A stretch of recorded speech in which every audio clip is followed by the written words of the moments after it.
Welcome back to Season 5 of the True Blue Conversations podcast with your host, Adam Blum. G'day, podcasters. Before we get underway with True Blue Conversations, just wanted to give a huge shout out to our friend and sponsor, the Warrior U podcast, hosted by Bram Connolly. Bram is a former Special Forces commander, best-selling author, popular podcast host, and human optimization pioneer. He has an authentic style and the unique ability to not only motivate, but also take people on a journey of self-discovery.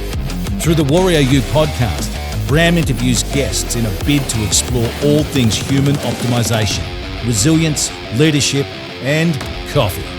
His book, The Commando Way, a Special Forces Commander's Lessons for Life, Leadership and Success, is available now on amazon.com.au. So from Adam Blum and all of us here at True Blue Conversations, a big shout out to the Warrior U podcast, Bram Connolly, and his new book, The Commando Way, out now. G'day, welcome back to True Blue Conversations. I'm Adam Blum.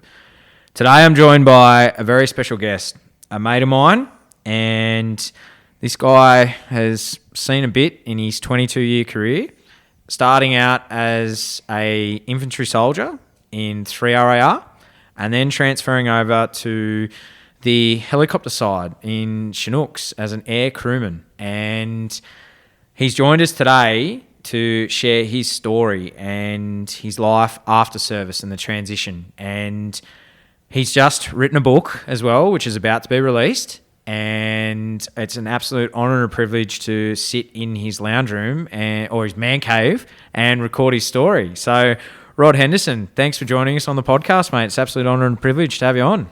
Thanks, Adam. Thanks for having me on, mate. I've been looking forward to this. Mate, the man cave fires is up and going, mate, and the beers are cold in the fridge. We'll see where this ends up. But I've been looking forward to getting on and having a yarn. Thanks for having me. Thanks, mate. It's an absolute honour and a privilege to have you on. And mate, before we get into your career, let's go back to a young Rod Henderson. And what was life like growing up as a young fella? What were you like at school? And do you have any brothers and sisters? Oh, mate, I think I was a shocker back then. Probably as I turned out.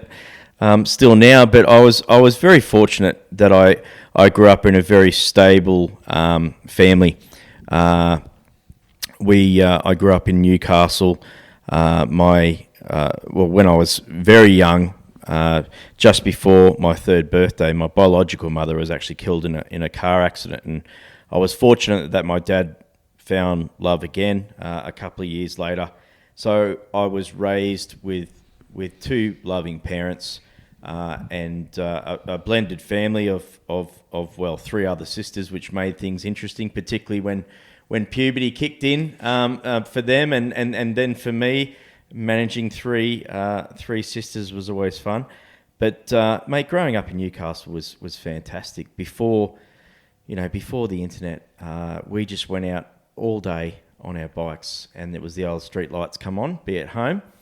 And I used to ride everywhere, mate, up all over Charlestown and down to Valentine. I just used to get on my bike and go all day. And I think now with my kids, we want to see where they are all the time. I couldn't imagine them riding their bike 20 kilometres away from home through the traffic. And that's the sort of thing I used to do. And if it wasn't with my mates hanging around with them at a bike track or up in Charlestown Square, which is a big place we used to hang out with, up there. We'd go to the beach a lot too. Had a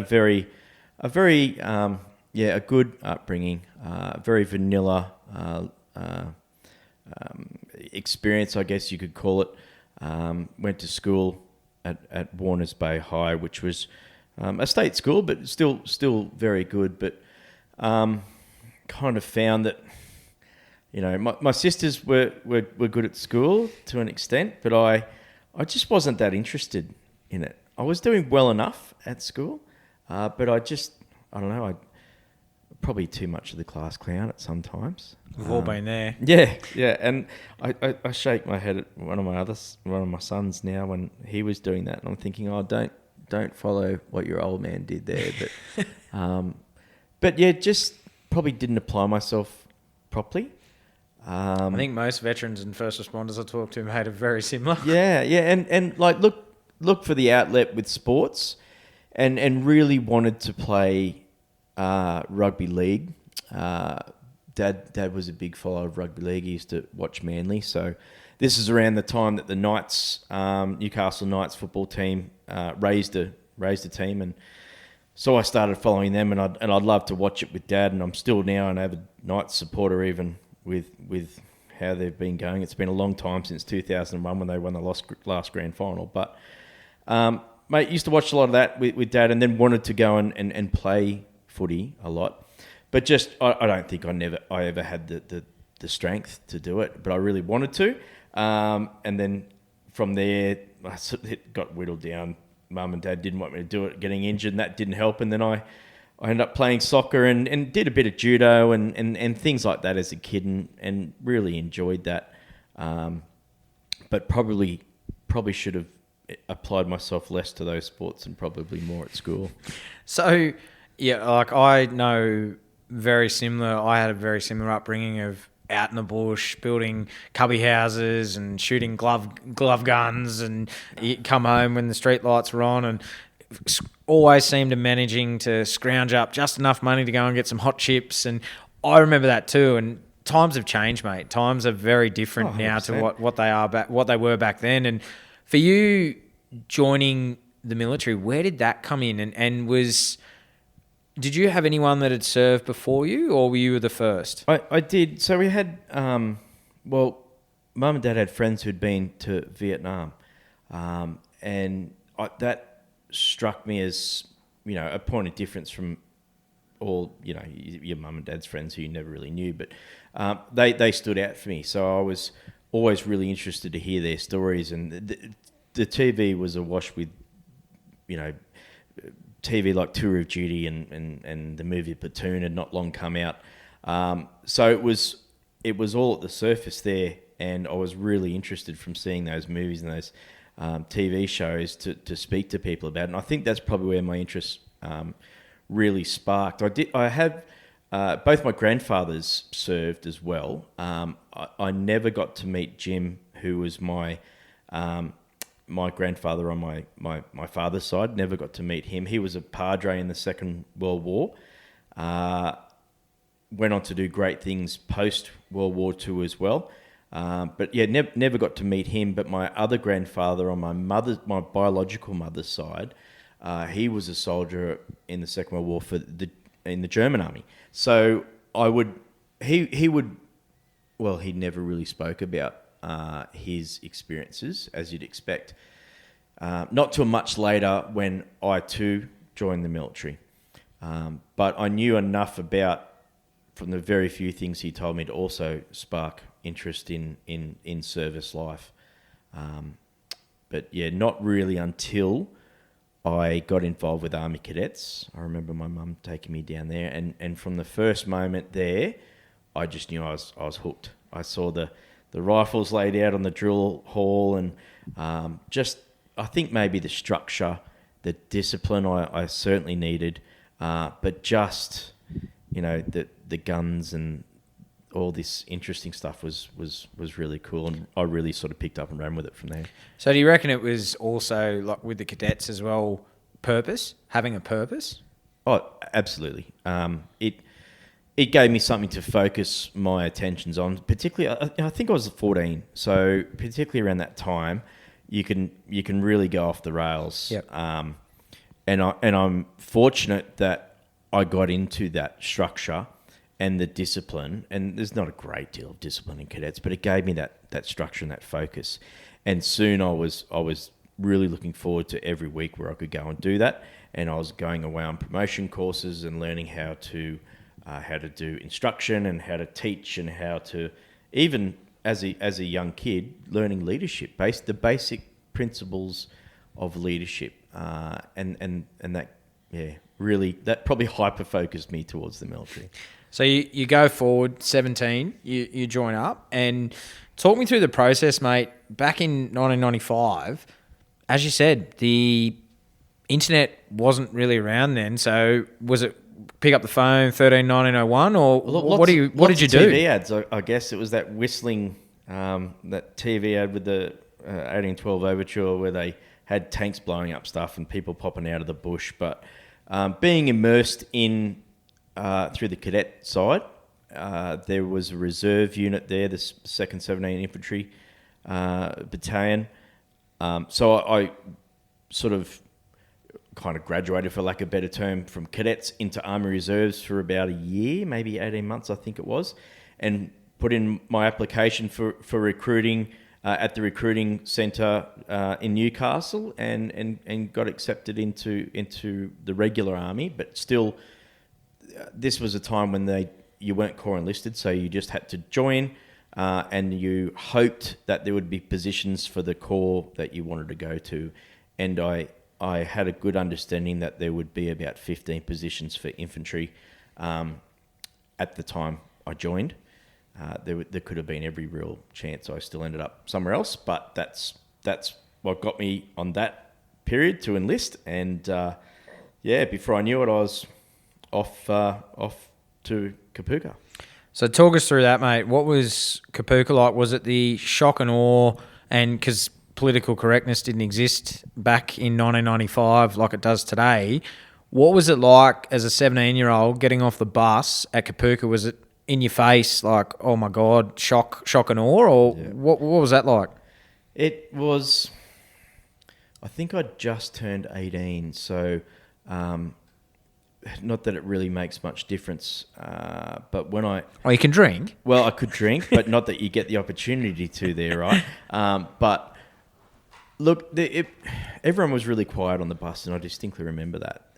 There was no bravado, there was no rubbish. People, were inward looking, because you hear a lot about what happens, but it's not until you experience it. And I seem to remember that there was a corporal that got on the bus and started to eyeball everyone and told us all to get the hell off the bus and form up. And I got singled out pretty quick, because he looked at me and he said, "What are you looking at?" or something like that. And I said, "Oh, sorry, Corporal," and he knew straight away that I was a choco, a reservist. So he started to feed it to me, thinking I knew everything. And from that moment, I was a gold, because I was the one who said no, Corporal, and I guess that's carried on with me through my army life. But it was a surreal experience. If you never had anything to do with the military, it can be somewhat daunting, but it's there for a reason to shock you into that environment. Well, it was at the time. I'm not exactly sure how they do it now. It's certainly nothing like they have on TV with the Marines and things like that. But they needed to do their checks and balances, make sure people didn't bring in any illicit drugs or firearms as well. But there was a lot of yelling, a lot of turn left, turn right, come here this way. A bit comical at times, with people sort of square gating and marching into each other and trying to drag suitcases. But it was part of the. It was probably the first time that you instinctively started to obey the words of command. That's where it first starts. Not necessarily to strip you down, but to have you react to a word of command. Because before that, it's people don't give you orders, and now all of a sudden you're getting all these orders and you have to obey them. And there's a reason for that, which I'll talk about a lot. But that's the first case of blind obedience to an order. And I guess at that point too, is it also they're starting to get you to become part of a team and work, that you're not an individual, you're actually part of a team and you have to work together in order to achieve the objective? Yeah, well, it's exactly what your recruit training is about. It's to not necessarily to break you down, but to get you to be part of that team. And I talk about, I mentioned the blind obedience to a word of command. There is a bit of that, particularly in the first few weeks, but the Army doesn't want soldiers that show blind obedience to orders. We want soldiers that can think for themselves. But in the first few weeks, it's definitely just learn how to follow orders. After that, using your initiative and all those sorts of things come in, particularly when you do your IAT training. But yeah, definitely in the first few weeks, it's about learning to become part of that team. There is no longer I. It is all we, and you must fit in to that team environment.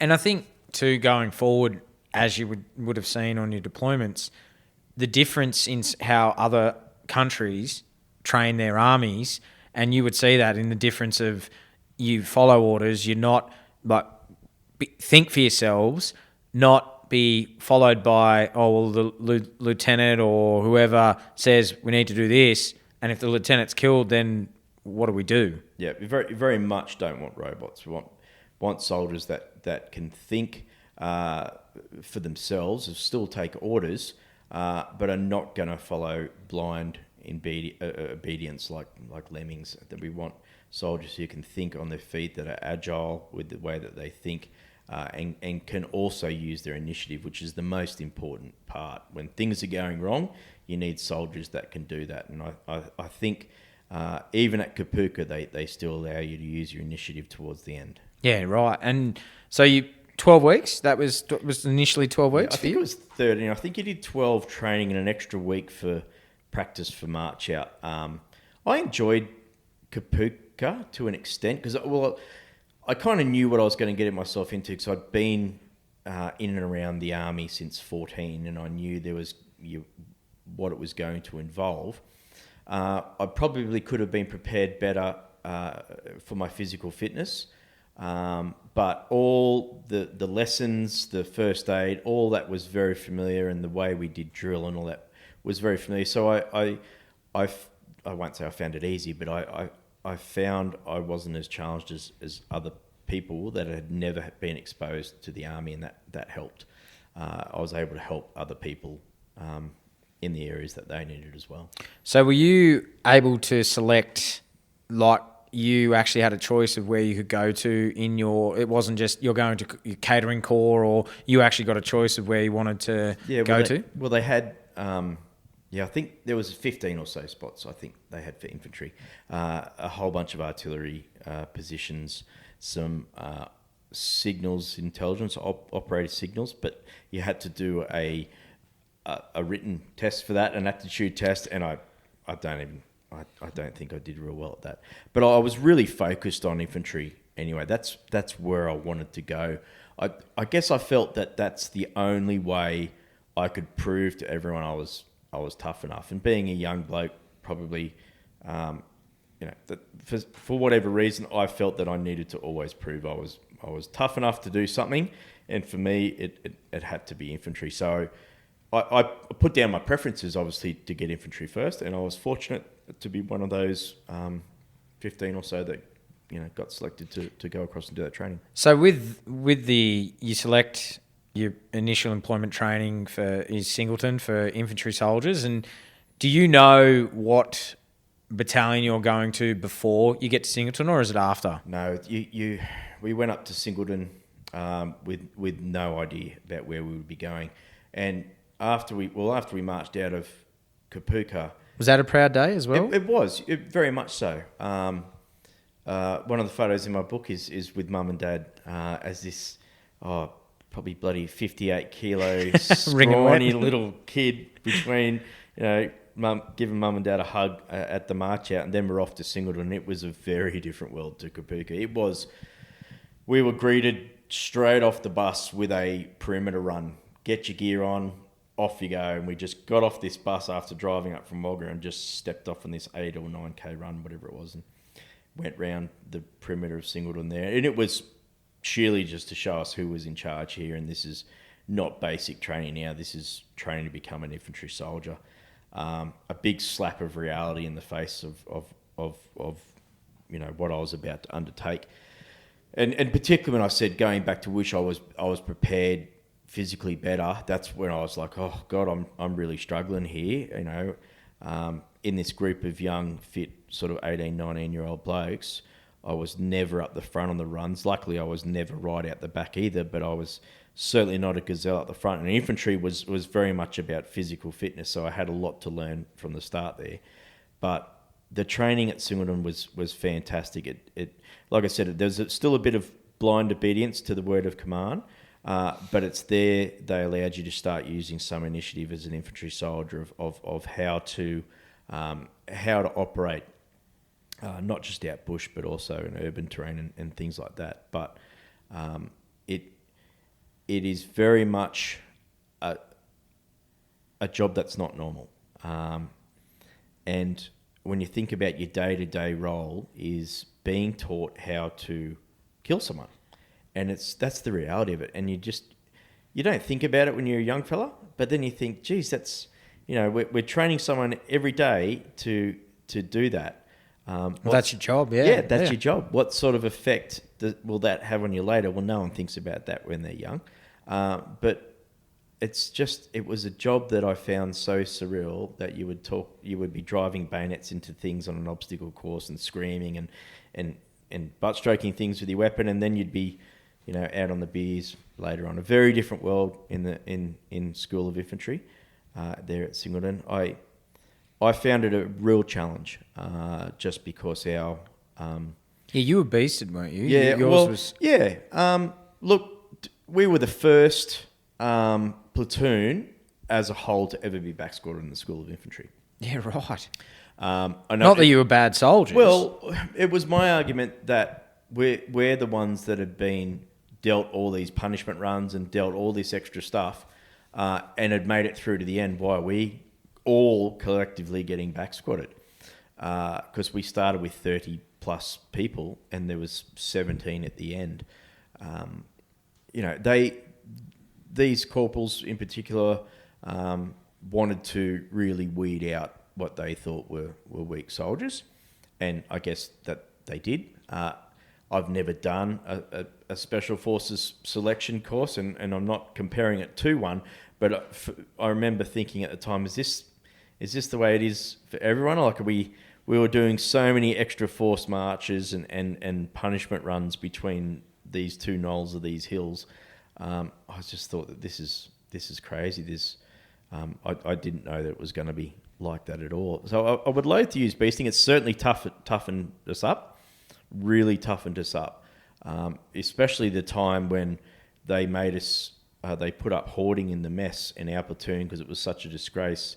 Being the first to ever get back squatted, was put behind this hoarding to eat. We weren't allowed to even associate with the other IETs. We were a disgrace to the School of Infantry, we were told, and I thought that was a bit rough. But look, the 17, in fact, I think it was 19. We had 2 in hospital. They also marched out, but we were successful, mate, and marched out. And look, if I thought School of Infantry was bad, the battalion was next level after that. I was gonna ask you that. Did the hard time that you had at Singleton, did that set you up for when you got to 3RAR? Well, and did, what was that like? Well, I never, like, it's funny because I never wanted to ever jump out of a plane because I just didn't have the balls to do it. It was what it came down to. And you chose 3RAR, mate. Well, I didn't really. I guess I did choose it, but I didn't have an option because my girlfriend at the time, now my wife, said that she could not get the uni course that she needed to. So I was like, well, I'll go to 3RAR and I won't jump. I'll just refuse to jump. And what they did, to people like that at the time, is they tended to move them to the other units that were in Holsworthy, particularly 5-7 RAR, or I think 4 RAR was just starting around then too. And I thought, well, that's what I'll try and do, right? So I can still get to Sydney. And it was, the Army could have sent me anywhere. Probably could have even kicked me out, I don't know. But luckily when I got to 3RAR, and then saw what,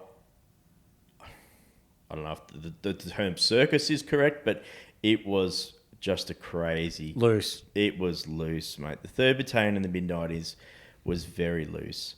And it's well documented in the media what it was like. And I just thought that was normal because I'd gone through this experience in Singleton where you got beasted constantly, particularly if you were crap, and then got to the battalion, and if you looked, sideways at someone, you would, you get a punch in the head sort of stuff. There's burning couches off buildings, off the third story. Mate, it was Wild interesting times. to be a part of it. And now looking back at it, it certainly toughens you up quickly. And like I said, I needed a lot of toughening up, so it was probably a good thing that I went to that unit and really tested myself. And then I thought, well, this is how terrifying it is as a new bloke in 3RAR, and I had 6 or 7 of my mates with me that I'd gone through Kapuka and Suriname with. I thought, there's no way I'm going to a whole new battalion by myself and putting up with this. So I'm like, just stick it out and do the parachute course, and next thing you know, I'm staring at the back of the jump lights on a Caribou, terrified, but not as terrified as going to a new unit by myself. So it was the lesser of two evils for me. So you mentioned you standing on the... So 96, you did your parachuting course. Yep. And what was that like, mate? Because you said that you were scared. How did you get through that? Well, everyone else is doing it, quite frankly. And I think about that when I hear stories about people in the First and Second World War. We just did it because your mates are doing it. And I can think of all the dumb stuff I've done out on the town doing that as well. And it was no different.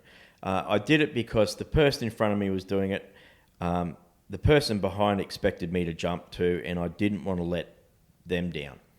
And I just figured, do it and see what happens. Because my grandfather was a paratrooper in the German Army. And after I graduated, completed the parachute course, and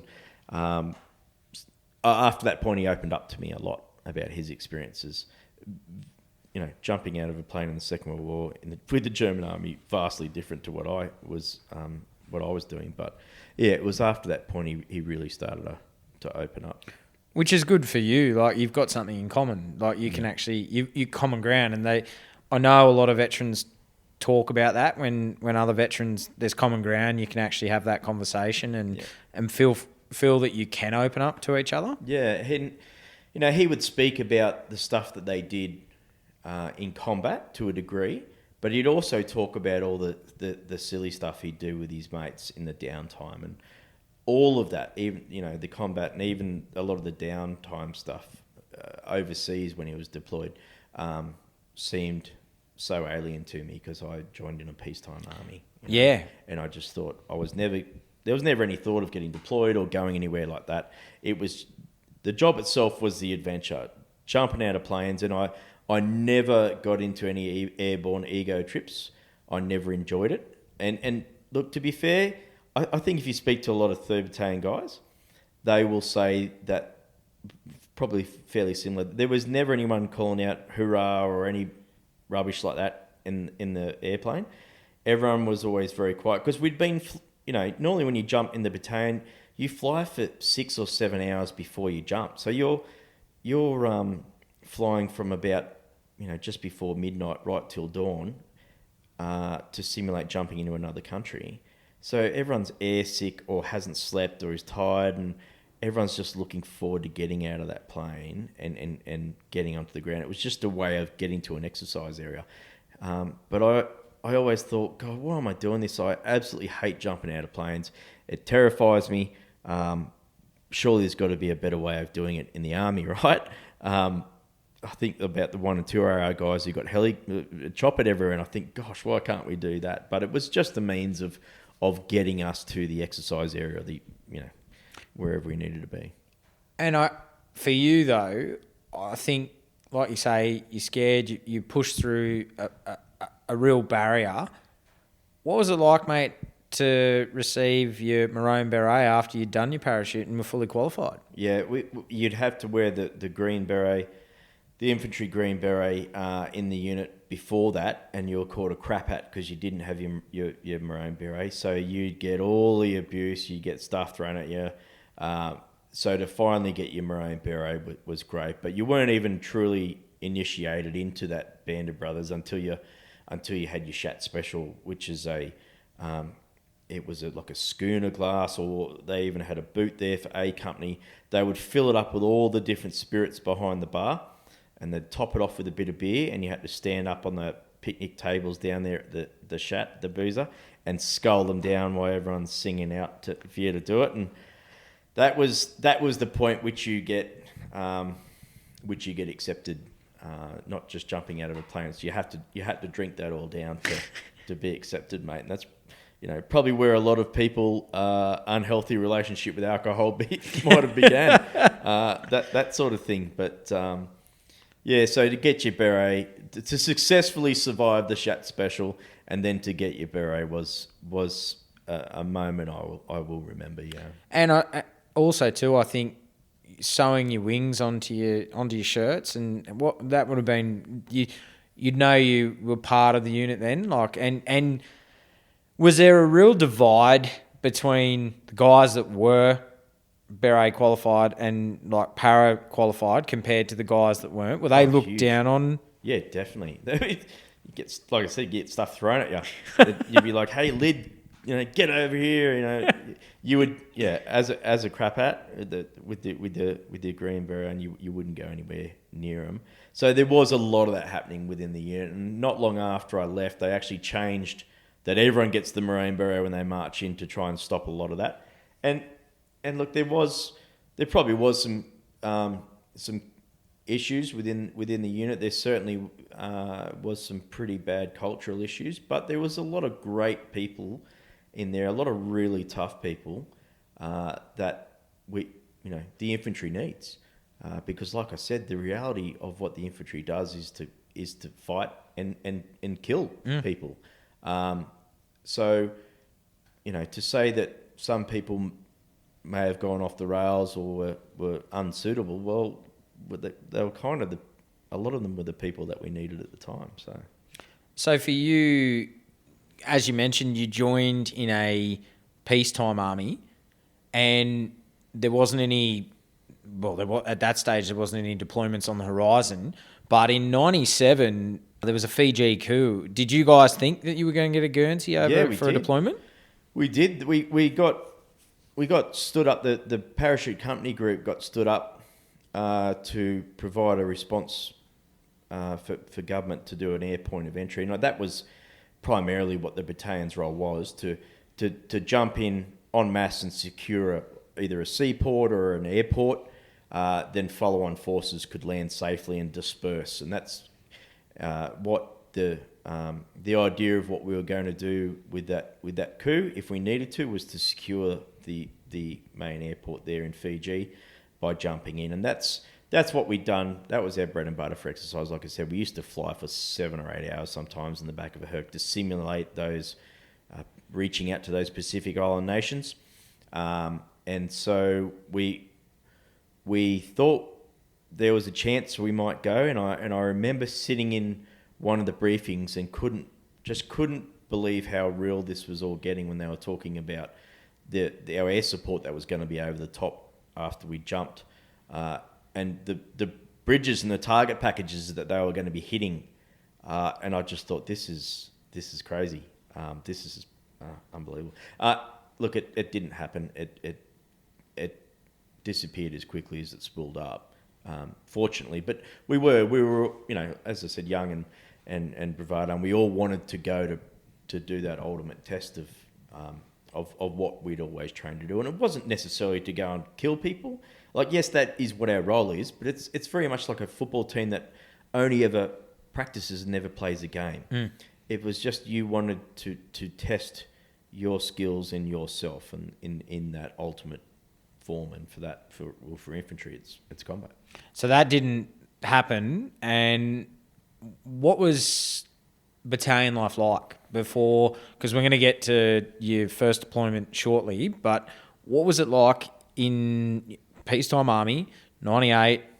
What was that like? It was pretty low, especially after the Fiji thing went when we got a bit of an inkling that maybe one day we could be used. But there was some senior officer that came around and said, "Where's the effective with the Koala Battalion? We look cute and cuddly in our airborne Marine berets, but destined never to leave the shores of Australia."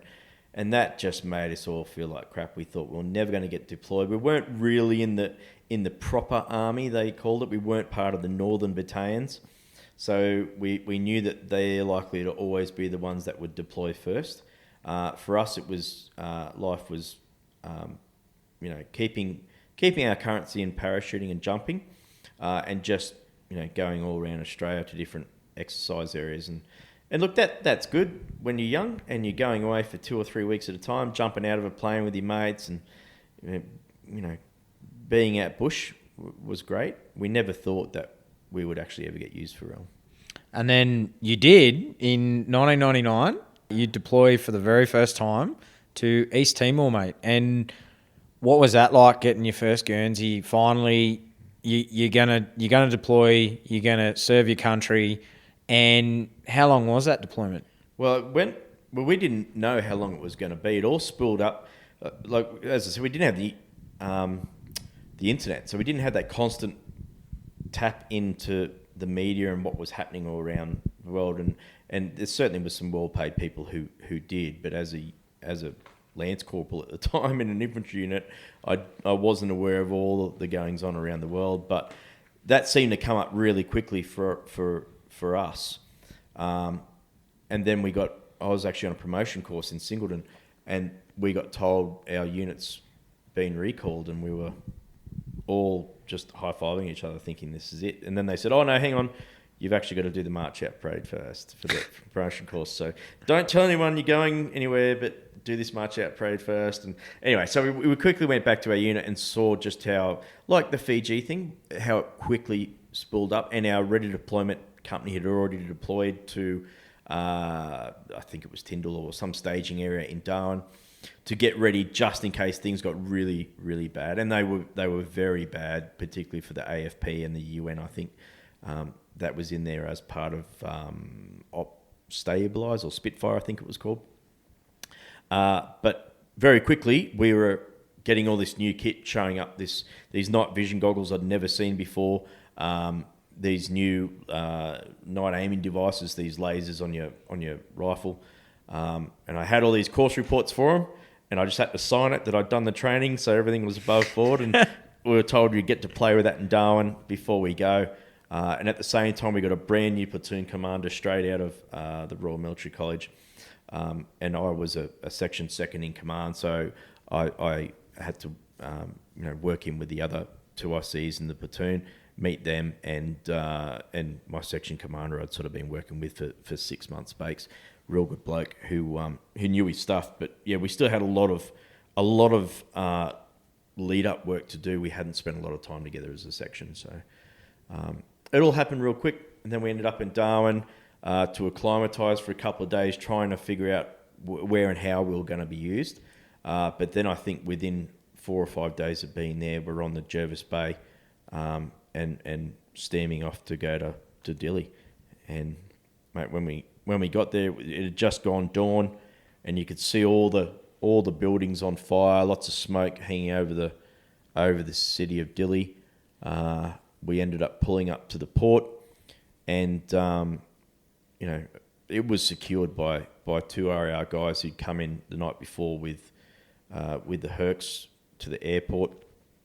We'd already had our special forces guys there operating in Dili itself, but then poled off the Jervis Bay and out into it. And I just remember thinking that this is surreal. Like, this is crazy. I've got live rounds in my rifle. Like, this is real. It's go time. And thinking, but also look at how many foreigners there are here. It's crazy, but it's actually me that's the foreigner. I'm in a different country now. And here's all these Timorese people that are hiding down on the foreshore from the violence and from the danger, while the rest of the city was still burning. It was just crazy. It was a very surreal experience, because suddenly we were it. There was no one really out in front of us, and from the intelligence reports we got, we were always sort of told that we're going to be in a gunfight all the time, whether it's with the militia, hopefully not the Indonesian military. We weren't really sure of what to expect, so we had to be on an aggressive footing the whole time and get ready to respond to, when those first shots ring out. And I mean, we were well enough trained as infantry soldiers to do that, but it's just a bit different when it's really when it could potentially happen, and you're now on the ground doing it with an crazy heavy pack, no body armor, all those sorts of things. It felt a bit surreal. And look, like I said, we didn't have a timeline of how long we were going to deploy for. We just went there knowing that we had a job to do, and that was to help restore peace and security. And within, I think, about 3 weeks or so of being in Dili, 3rd Battalion was given the AO of the main city of Dili. So we're always sort of in the thick of all the comings and goings, what was happening. But I saw so many things there that I just couldn't believe the way people treat each other. It was awful. My first dead body I ever saw was it was actually the reporter down on the foreshore, that poor Dutch man that was killed. But the second one were those people in the well that they're murdered and stuffed in there, and it was too awful a scene to believe it was real. That people were capable of doing that to each other, because I was this young, naive sort of kid. Because how old were you on that trip? Oh, well, I guess I wasn't a kid. I guess I was 20. Geez, I think I was 22. But I'd never been exposed to violence like that. I know the story you're talking of, because I had one of your fellow 3RAR brothers on the potty, Matthew Connolly Kavanagh. Yeah. And he spoke of that as well, the wells, and he's like, what is this shit? Like, we didn't get exposed, like this, no one said this. And what was that like, mate? Because you, like, for you, as you say, you were on a promotions course. How did you deal with that? Yeah, it just, they were finding dead bodies in the money drains, in all various wells and burnt out houses. I don't think we really processed it. I think just as a young fella, you looked at it with your mates and you're like, oh, that's crap. And you just moved on and kept doing your job. We had so many times there of near misses and scrapes, and everyone, might have a laugh about Timor being a pretty quiet and boring deployment. Well, it wasn't in my experience. It was quite hairy.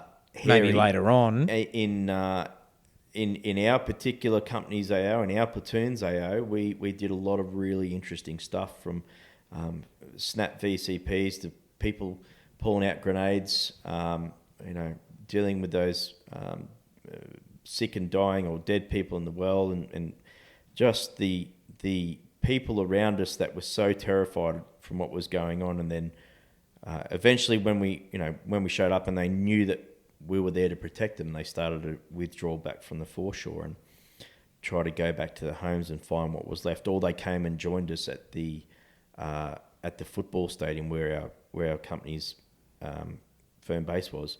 And then they all moved into that with their pigs and chickens, and it was unbelievable to see how they live and see what they had to have gone through. So it was really good to be part of that, where we went to help them, but it was a shock to see the reality of it, if that makes sense. Yeah, no, it does. And did you have any contacts while you were over there? We did out on the border, right? Sort of. Well, that was, where were we? In the enclave, right at the sort of towards the end of our deployment. It ended up going for 5 months, and just as we're all winding down, one of our platoons out on the border region reported into contact, so we're all listening in to what was going on. And another platoon from another company got into quite a stoush where they'd killed a few militia as well. So there was a bit of a quick pattern developed of militia build up on the border in January, early January of 2000. And so we got choppered out there. And as soon as we got there, we noticed that there were these Timorese men with all these reeds tied around their legs and arms and these spears, like some sort of warring party. And so we followed them down this spur line to see where they were going. And as part of the clearing opened. Well, there was a clearing ahead and opened up. We could see a whole group of militia on the other side of the river, which was the border, and they were wearing sort of half camouflage gear, and they had actual real rifles that we could make out through our binos. And then this war party kept going and went off down to go and take them on with spears and all that sort of stuff. And the other half of our section went down to the border to get close eyes on what was happening. And we were on overwatch up there. I had a higher powered sort of wildcat scope on my rifle, and my number 2 on the machine gun. He had the binoculars. But then a shot rang out, and it was actually our first scout that had shot a militia guy that had lifted his weapon up. And as soon as that shot rang out, the other guys that were behind him, I couldn't see him, that were crossing this rice paddy towards the river, they brought up their weapons. So I fired on the first guy, and just remember seeing him drop, and just thought it was like the automated dart mechs, they're called. They're a target that just pops up, and when it gets hit by a round, it just falls down and you move on to the next one. And I remember saying to the guy with the binos next to me, I said, mate, got him, I'm moving on to the next guy. And that first guy I saw pop up out of the corner of the scope, kind of, I think I was angry that I missed him because I'd failed in my training, but kind of a bit relieved as well. And then that guy took off and then ran around behind a hut and then brought his weapon up again. So I shot at him again, missed again, hit the hut next to his head. And then he took off, and then he kind of ran for probably 20 or 30 metres, and then he dropped down.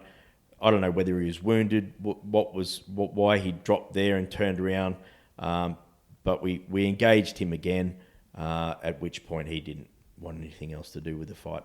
I mean, he was about 400 metres away, and back then we were only really trained to shoot out to 300, and it's only a very light round. So I could see the strike of the round where I was missing him, but it was enough to stop him wanting to engage our guys.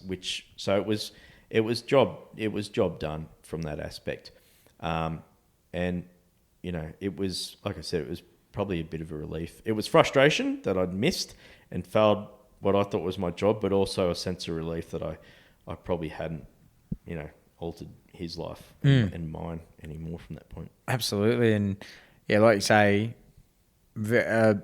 weight of responsibility on a 22-year-old's shoulders. Like I think back to then too, mate. And as you say, when you said at the start that it is your job that is what you are trained to do, but until you're actually in that moment, it's a big responsibility. It is, but it's the way you train, and that's why I go back to saying it's like that automated target that pops up. You don't see them as a human, and not because you're well, I guess you're desensitized in a way because of the target you shoot at and the way you're taught to fire your weapon, but it took that human element out of the equation. So the training the Army gives you is so supremely efficient at taking you from that civilian, and in the instance of the infantry is turning you into someone who will engage a target without thinking about the human element or the consequences of that. And we need our infantry soldiers to do that within the rules of engagement, of course. And it was just amazing that when I fired, I didn't think about the person. It was just a task that needed to be done. And I not so much of something that I didn't hesitate. It was just, I think it was the way that your training kicked in. The training kicks in. It's so effective, and that's why they do it at Kapooka and at Singleton. So you come back from 6 months? Was it a 6-month tour? Yeah, just over 5. Yeah. Yeah. So you come back from that, and what was that like, mate? Coming back home. And how were you mentally at this point? Were you still pretty good at that point? Yeah, I honestly, like, it was a weird time because all I wanted to do when I was over there, particularly in the last few months, when it was rain, the wet season had kicked in and we were living on the side of a hill and in like an overwatch position, all I wanted to do was go home. And then when I was home, all I wanted to do was go back there with my mates and be part of that. So I did feel fairly lost. I felt it's just weird not having your weapon on you, not being hyper vigilant all the time. So we also had a company commander, Nick, who made a video of photos and a bit of video that the media had taken of our unit over there. So he put a bit of that together with some music, gave us all a copy, which was great. So I found myself actually watching that a lot and drinking a lot more than I should have. And I knew it was probably more so adjustment. I found it hard to adjust back into this normal everyday life. I found it weird after going over there and having such intense experiences. Coming back to just everyday, normal, boring stuff was hard to adapt to. It was probably more so what it was. And at work, back at the battalion, we kind of it's the same revolving door. We had to train up new people who had joined the unit, the basic crawl, walk, run type scenarios, and it just felt like we just went and did the job for real, what I thought was for real, for 5 months. And here we are again, doing this necessary, yes, but mundane training. And I wanted more. I thought, well, this is the time to go. And at the time, the unit started to get some really bad press. The reporters must have got sick of the feel-good stories and found some dirt about some of those people who were throwing burning couches off buildings, ex-neo-Nazi type weirdos. And there was, like I said, a lot of personalities in that unit at the time. There was a lot of calls in the media for the unit. Sometimes, some of them even to be disbanded because of some of the bad eggs that were in there. And I thought, well, this is probably a good opportunity to go and do one of the other things I'd always wanted to do in the Army, and that was go and work in the helicopters, go and be a loadie. And I thought, there's no chance I'll ever do it, but I'll put in my application and see what happens. So did a lot of the guys at that point think, righto, this is it, that's our war, we've now had it, and Yep. and what's next? And for you it was you wanted to be a crewie, and for you when you joined it at 18, that was out of reach, but now this was in your reach. And what was the process? Talk me through getting on the course. A lot of people did discharge from the unit because that was our Vietnam. That was our generational war, we thought. And after doing that, people discharged. I was looking for something else. I knew you had to have a couple of years experience in a different corps before you applied to be a crewie. So I'd achieved that. I'd done a driver's course. For whatever reason, you needed to have a driver's course to apply to be a crewman as well. And so I just applied through the chain of command. There was a form you had to fill out, and then you had to go and sit aptitude tests. And I realised, thanks to my lack of schooling, I was going to struggle. So I went and did a high school certificate preparation at TAFE, and I went, and this is as the internet was starting to come up too. I would try and get online and find recruiting or entry tests, and you had to be good at reading charts and number sequences and things like that. And so I needed to brush up on all that sort of stuff because when I wanted to do it, what I did is I rang people actually in the job, in the crew rooms in Townsville, and said, hi, my name's Hendo, this is what I want to do. Can you tell me what I need to do to get to that? And I think I was fortunate that I did, because they were able to tell me what was required of me to get through. And it was brush up on your maths, get through the entry tests, and then take one day at a time on the course. Don't look ahead of where you are. And I did enough at the testing to get in and got put on a course, and you stay as an infantry soldier on the course. So straight away I stood out like a bloody sore thumb on an aviation base with a maroon beret on. My mouth probably didn't help as well, but you're in that position because if you fail, you just go back to the unit. And there was kind of like a 25% fail rate. I mean, there's only really 4 people on each course. Normally 1, maybe 2 will drop out. So I just quickly thought, well, I'm going to enjoy this because here I am now strapping around in a helicopter around Oakey in a Huey. So the old Nam Huey that I used to have pictures of at when I was growing up. I'm now sitting in this thing as a job, flying around all day, doing this at Oakey, and I just thought, I would have done it for free. I would have done this for free. It beats pack marching. Yep, beats pack marching. It beats doing some stock take in some store at the Battalion, which is, you can only train so much to fight a war when there's not a war, but all of a sudden, my job was to fly in a helicopter and do all various roles, and I could do those in real time of a normal workday. But I realised that could be all over soon if I have a couple of bad rides and I mess up. So just enjoy being in the moment and doing it in case I'm the next on the chopping block. But I did, and I got through the course, and How long was that training? It is a 3-month course to do your basic training on Huey, and that's where you get taught how to help the pilot how to help call in the aircraft for the pilot. So obviously when they get over a certain spot, they can't see a great deal of what's below them with their field of view. So you just talk them onto the position. And then when they start coming in down around the trees, your job is to get them to move left, right, backwards, etc., to fit the aircraft in. You obviously operate the hoist system. You're the one that is responsible for the loading of the aircraft. For all the weight and balance calculations and performance planning, you back up the pilot on the figures of how much weight they can take to a certain altitude to drop stuff off or pick it up. And also for external loading, you're the guy hanging out the door looking underneath, making sure it's all hooked up.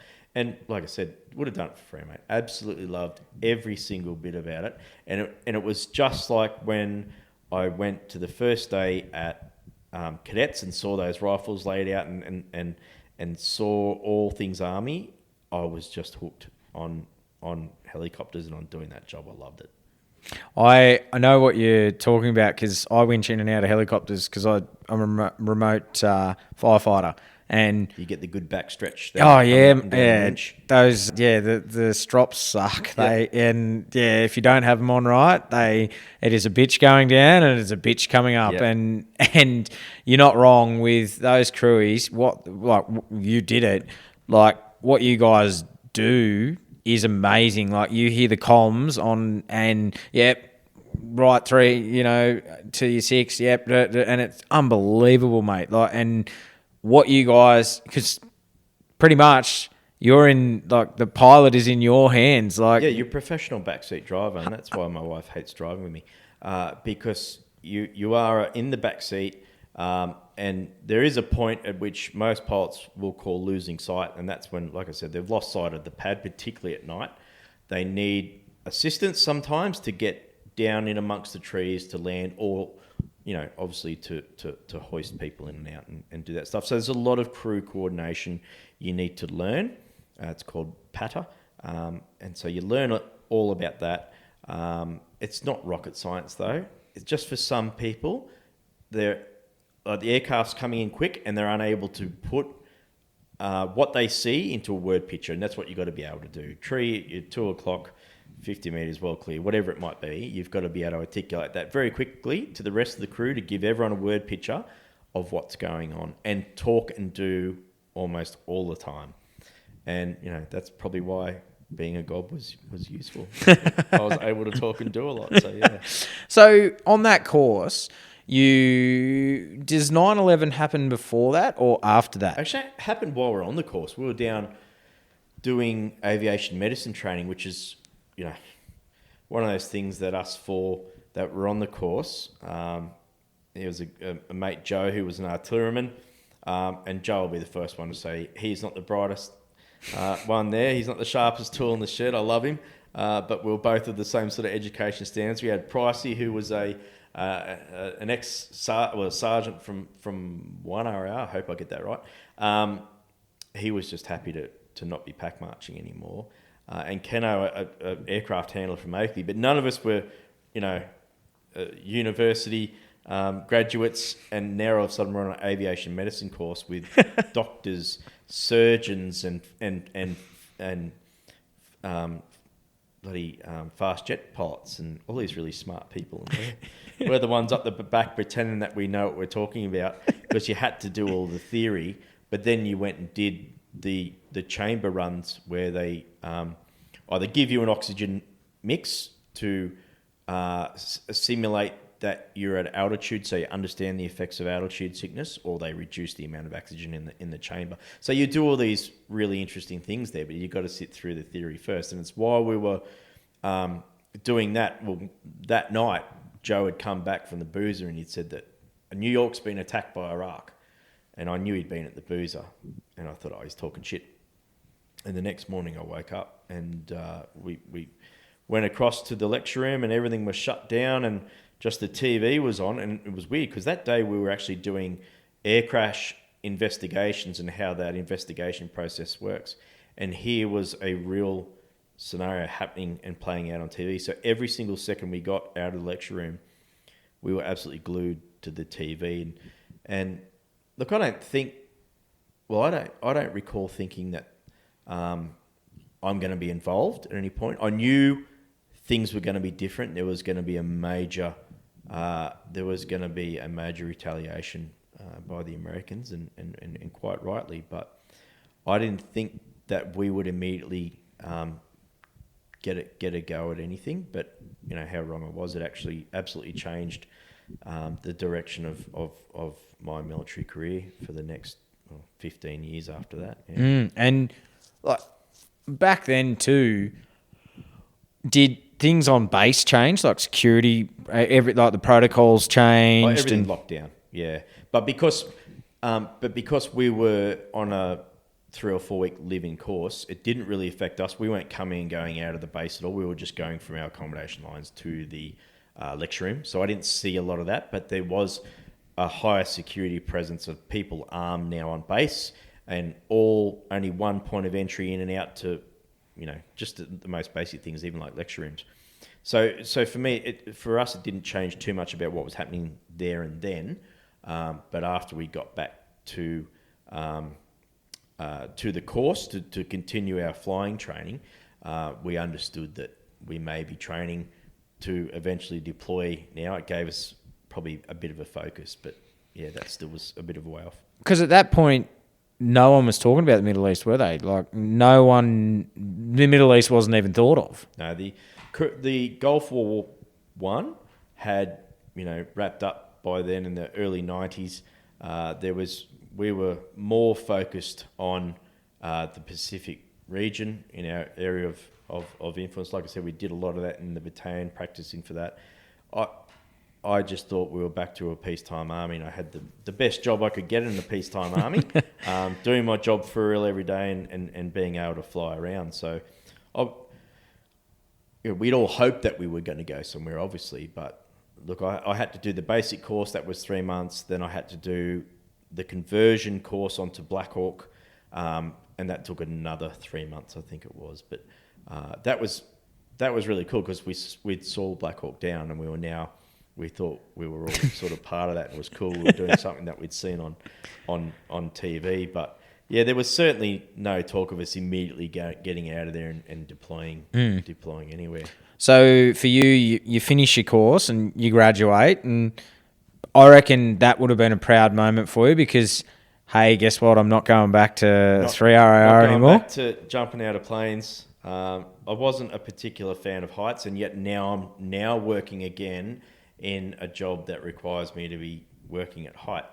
But I didn't have to go back to non-teching or doing all that sort of stuff too. And my work day was just, you'd show up, you'd go to work, you'd go do a bit of PT, you'd then go put your gear on and you'd fly to Proserpine or to Cairns, and you'd shut down because this is a navigational sortie, you'd shut down at, say, Proserpine.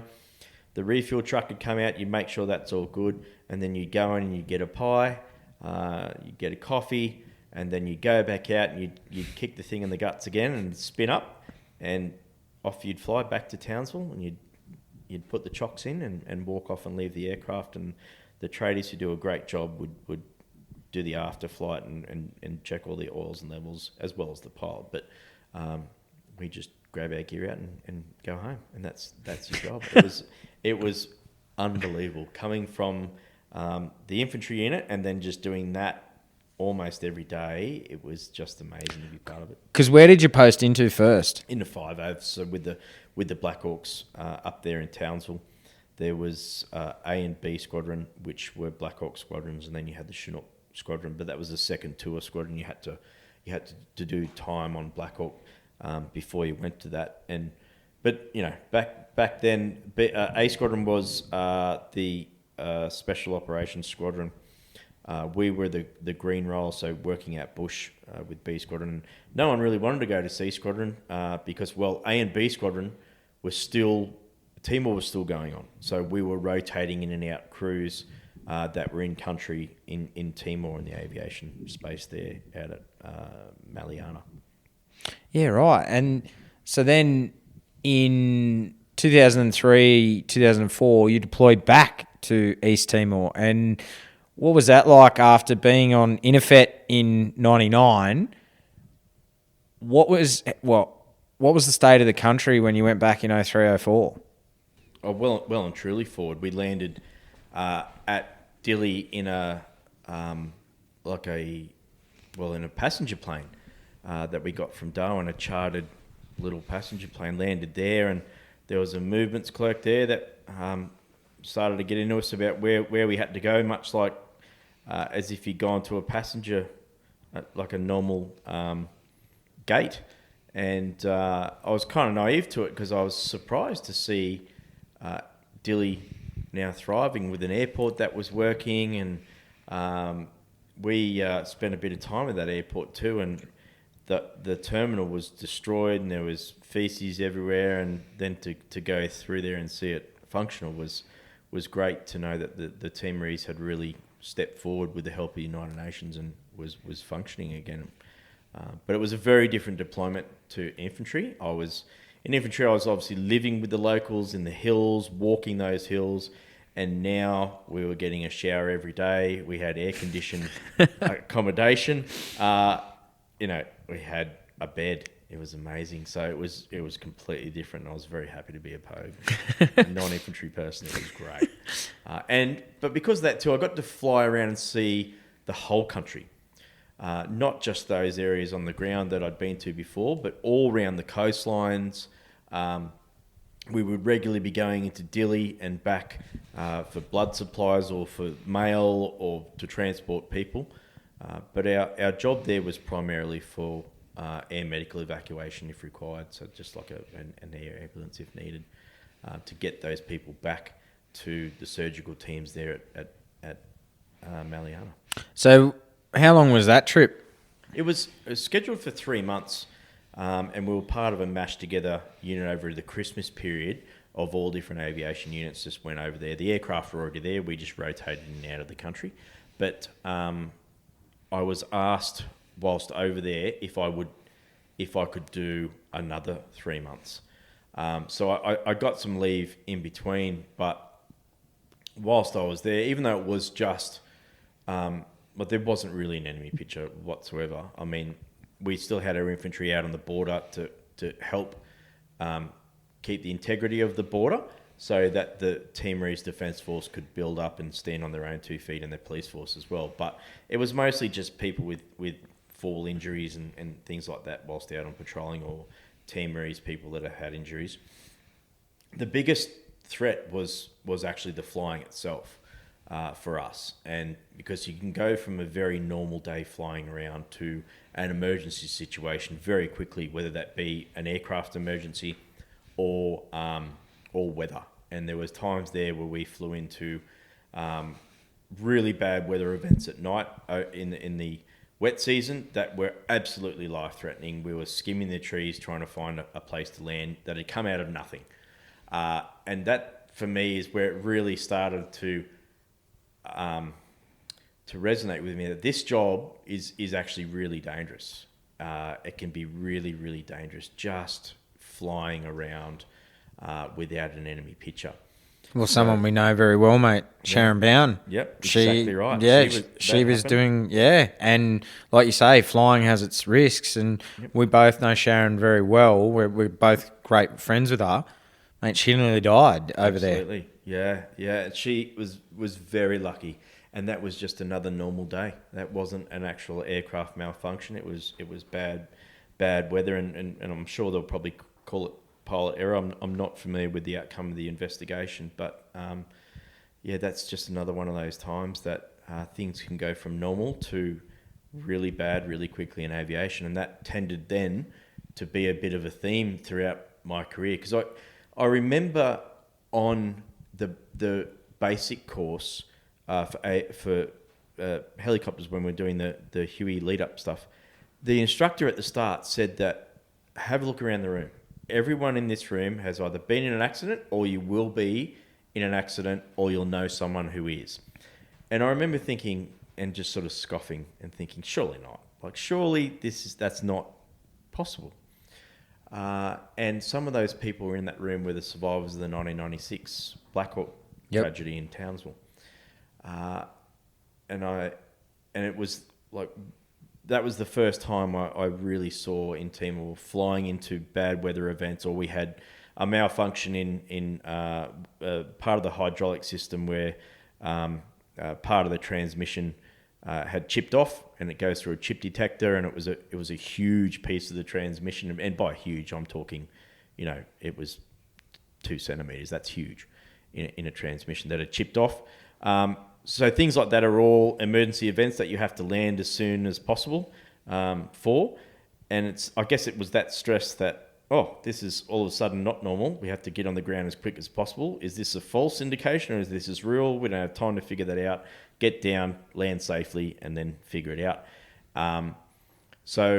It was dealing with those events. And whilst rare, that was now part of my new job I had to accept, was the job itself now was very dangerous, not just the enemy picture. And not the, from an infantry perspective, not an enemy on the ground and environment. This is the environment in the air. And, there's so many factors that come into flying that you now were accustomed to, that, this is a risky job. And so you come back from your second deployment to East Timor, and I want to talk about your mate and the Black Hawk accident. And was that the moment when you went, actually, this has hit home and this is real? Yeah, so that happened while I was in Timor. Oh, Joe, right, okay, yeah, right. So Joe was in that, the guy I was telling you about from artillery.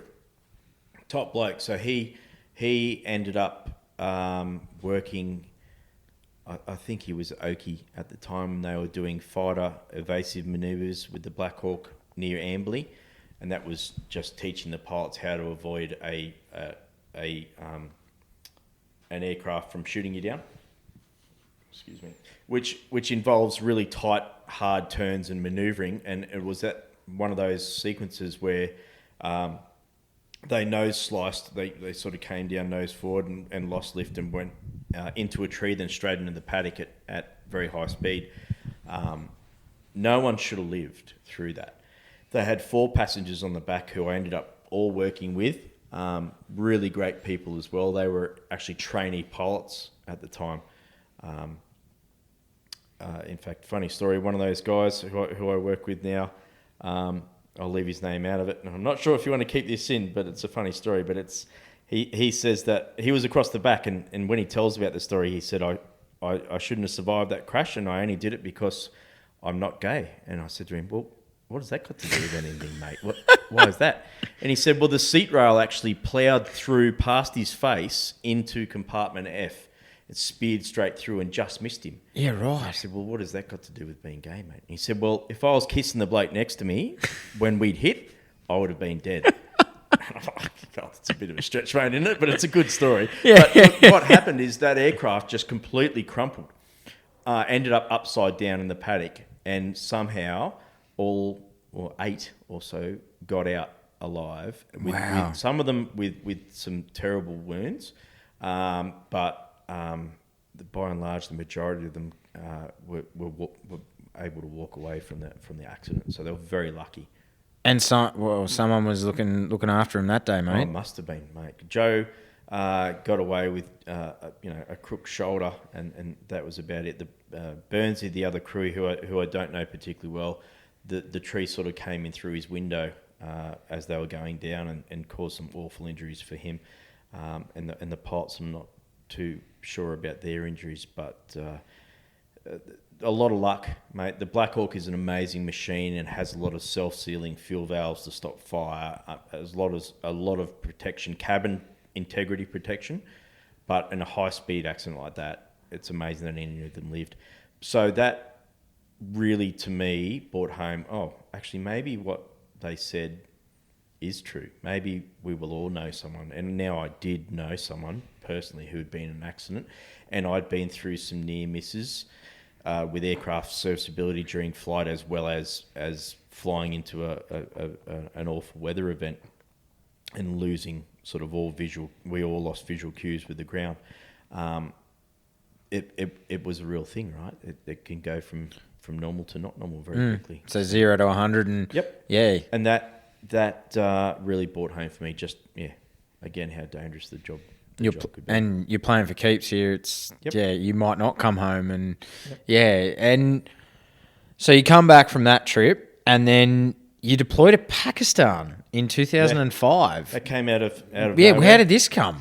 Yeah, and it was out of the blue. I actually, in my book, the chapter's called "Out of the Blue" because it was. We all got called into the briefing room, and sometime before, there'd been a huge earthquake in Pakistan. Around 80,000 people had been killed or were missing. And we were asked to provide a response as part of a coalition response. So that the Americans and the British had sent Chinooks from Afghanistan across, because Afghanistan was in full swing at the time. We had our C squadron, our Chinook squadron was... I can't recall if they were actually still involved or they were doing the lead up for work in Afghanistan, so we couldn't use them. So we sent our Black Hawks, and it all came pretty quick when we were in the briefing with the boss, and he said we're all going to Pakistan. And I remember the guy next to me, he said, "Where the hell's Pakistan? It's a bit out of the blue, don't you think?" And I'm like, I don't know where Kashmir is, because that's where we're going. I better look it up. And we didn't have anything as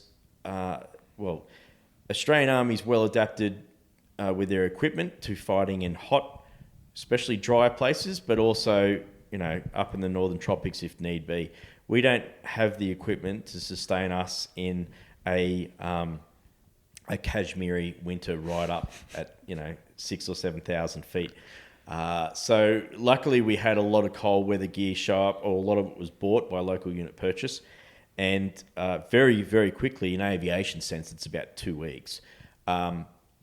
We were in a high readiness unit. We were very quickly on some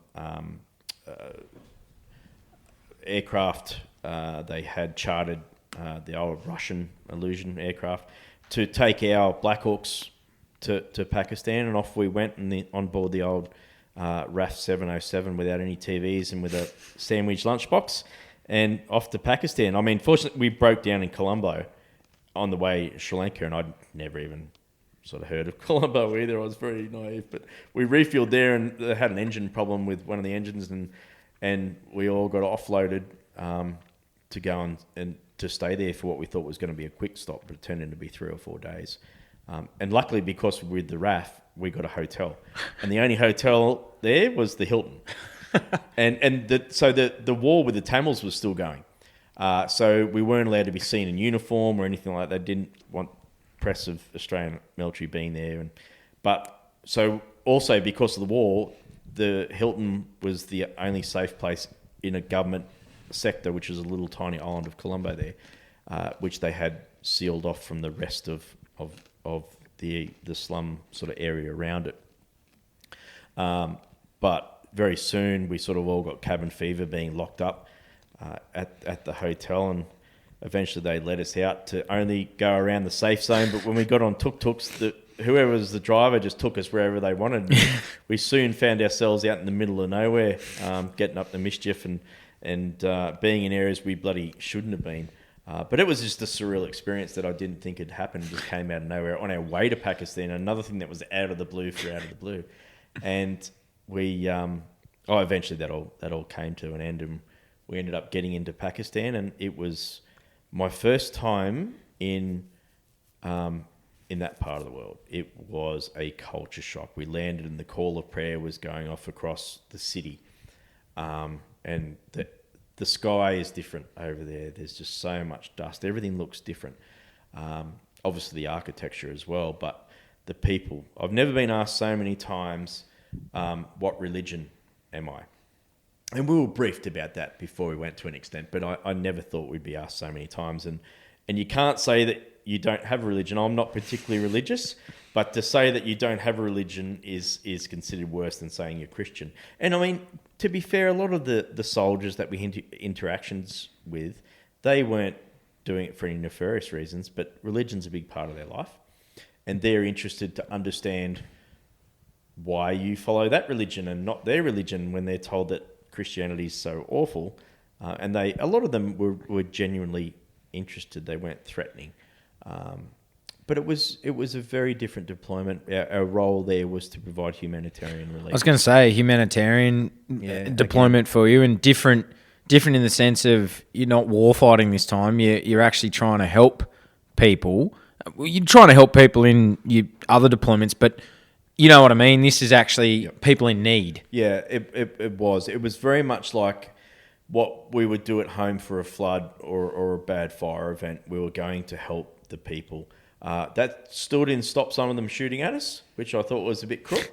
Right. The American Chinook copped a bullet through its blade. After that, we painted the Australian flag on the engine cowl and the boxing kangaroo on the pilot's doors. We never got any special attention after that because, the Taliban were training around up in those regions, up around the Kashmir region. It was very mountainous and lawless to an extent.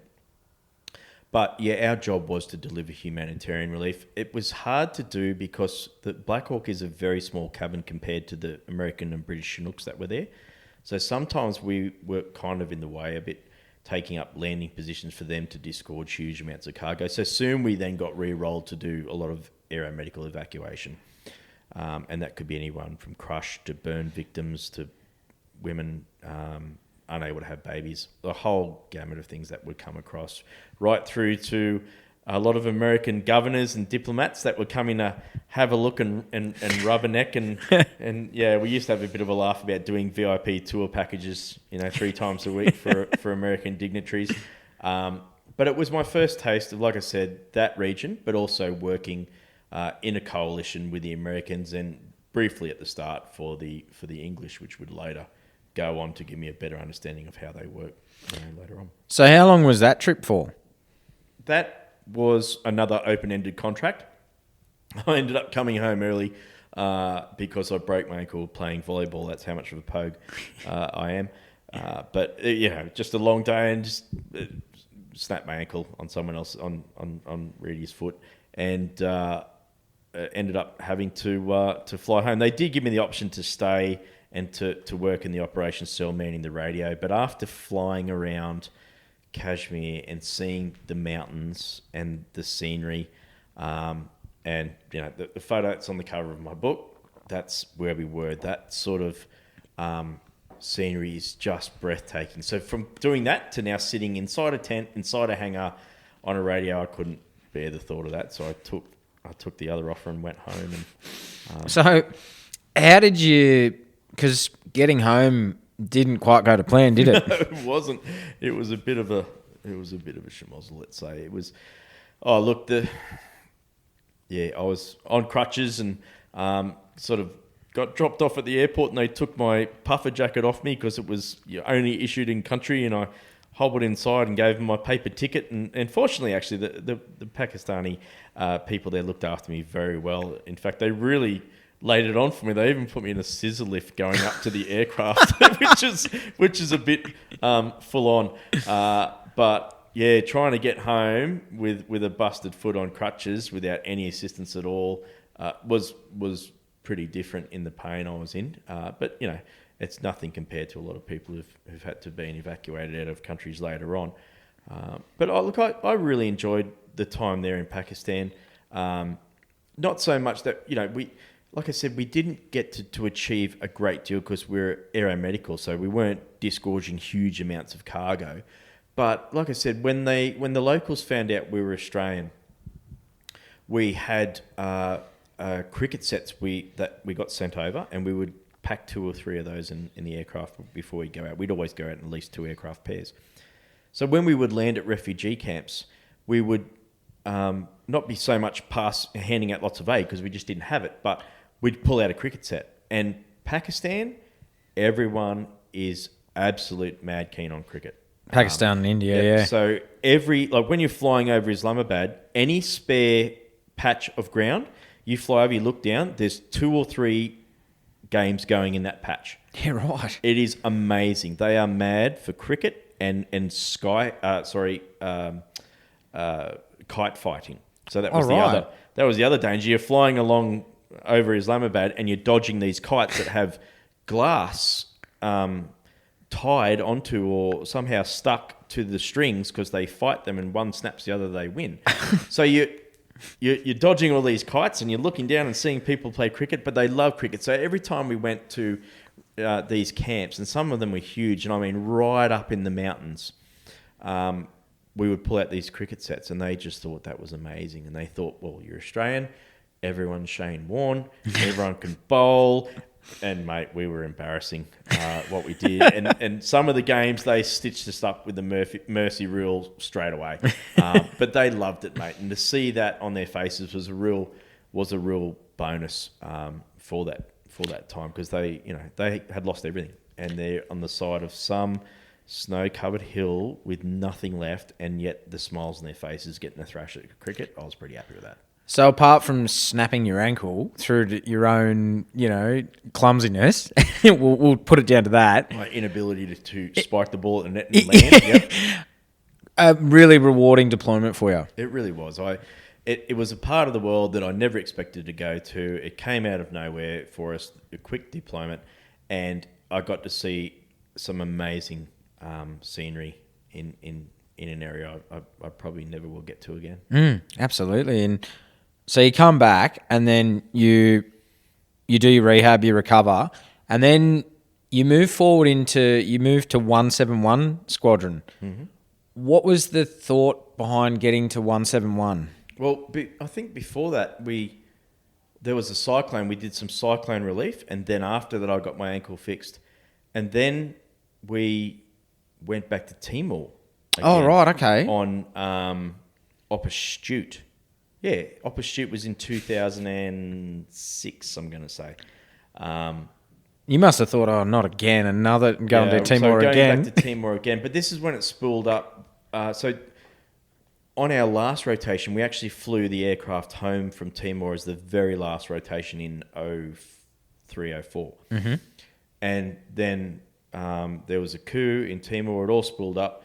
The first deployment went in. We were slated for the second one. We didn't think we were going to be there for too long because it was all wrapping up. But it ended up being quite an interesting deployment because we weren't, as aviators, we didn't have our creature comforts of our aircon and that. We were back to living in tents with the dust that was just getting blown around from the helicopters taking off and landing all the time, right on flight line. You just had to put up with being uncomfortable. And you could make do coming from the background I came with from infantry. It was always funny to rib some of the pilots who weren't real happy about it. And I mean, we all had our days where we didn't like it. We'd have a bitch and whinge about it, but it was the reality of where we were and what needed to be done. And we would fly, again, our primary role was air medical evacuation, but every now and then we would fly people out to creek lines, like the Special Forces guys with some senior officer that would meet with Ronaldo, the guy who led the coup, to try and get him to surrender. And it was just amazing that we were there to get this guy, 6 days a week, and then the one day a week, like, there he is. Like, let's get him. Yeah. and no, we can't talk about this. This is happening. Like, they obviously wanted to negotiate with him, so he would hand himself in peacefully, right? And he'd spent a lot of time in Australia, Ronaldo. So a lot of these officers, these special forces guys, knew him and wanted to negotiate terms of surrender, but it never happened while we were there. Like I said, we were mostly just doing aeromedical evacuation or flying overhead Dili when there was riots on and trying to coordinate the response forces for that, which was interesting as well. But by and large, it was a 3-month deployment back in Timor again. And I was very keen to get home. We had to fly the aircraft we had back for servicing. They'd bought 4 more new ones in. But then, flying them across the Timor Sea, it's like a 4-hour trip. Most of it's over water, and we hit this massive storm, so we had to turn around and fly 2 hours back to Dili. This is when we thought we were going home, so everyone's show bags sort of fell out. Mine definitely. And I was like, God, I can't get away from Timor. But it also gave me a lot of much needed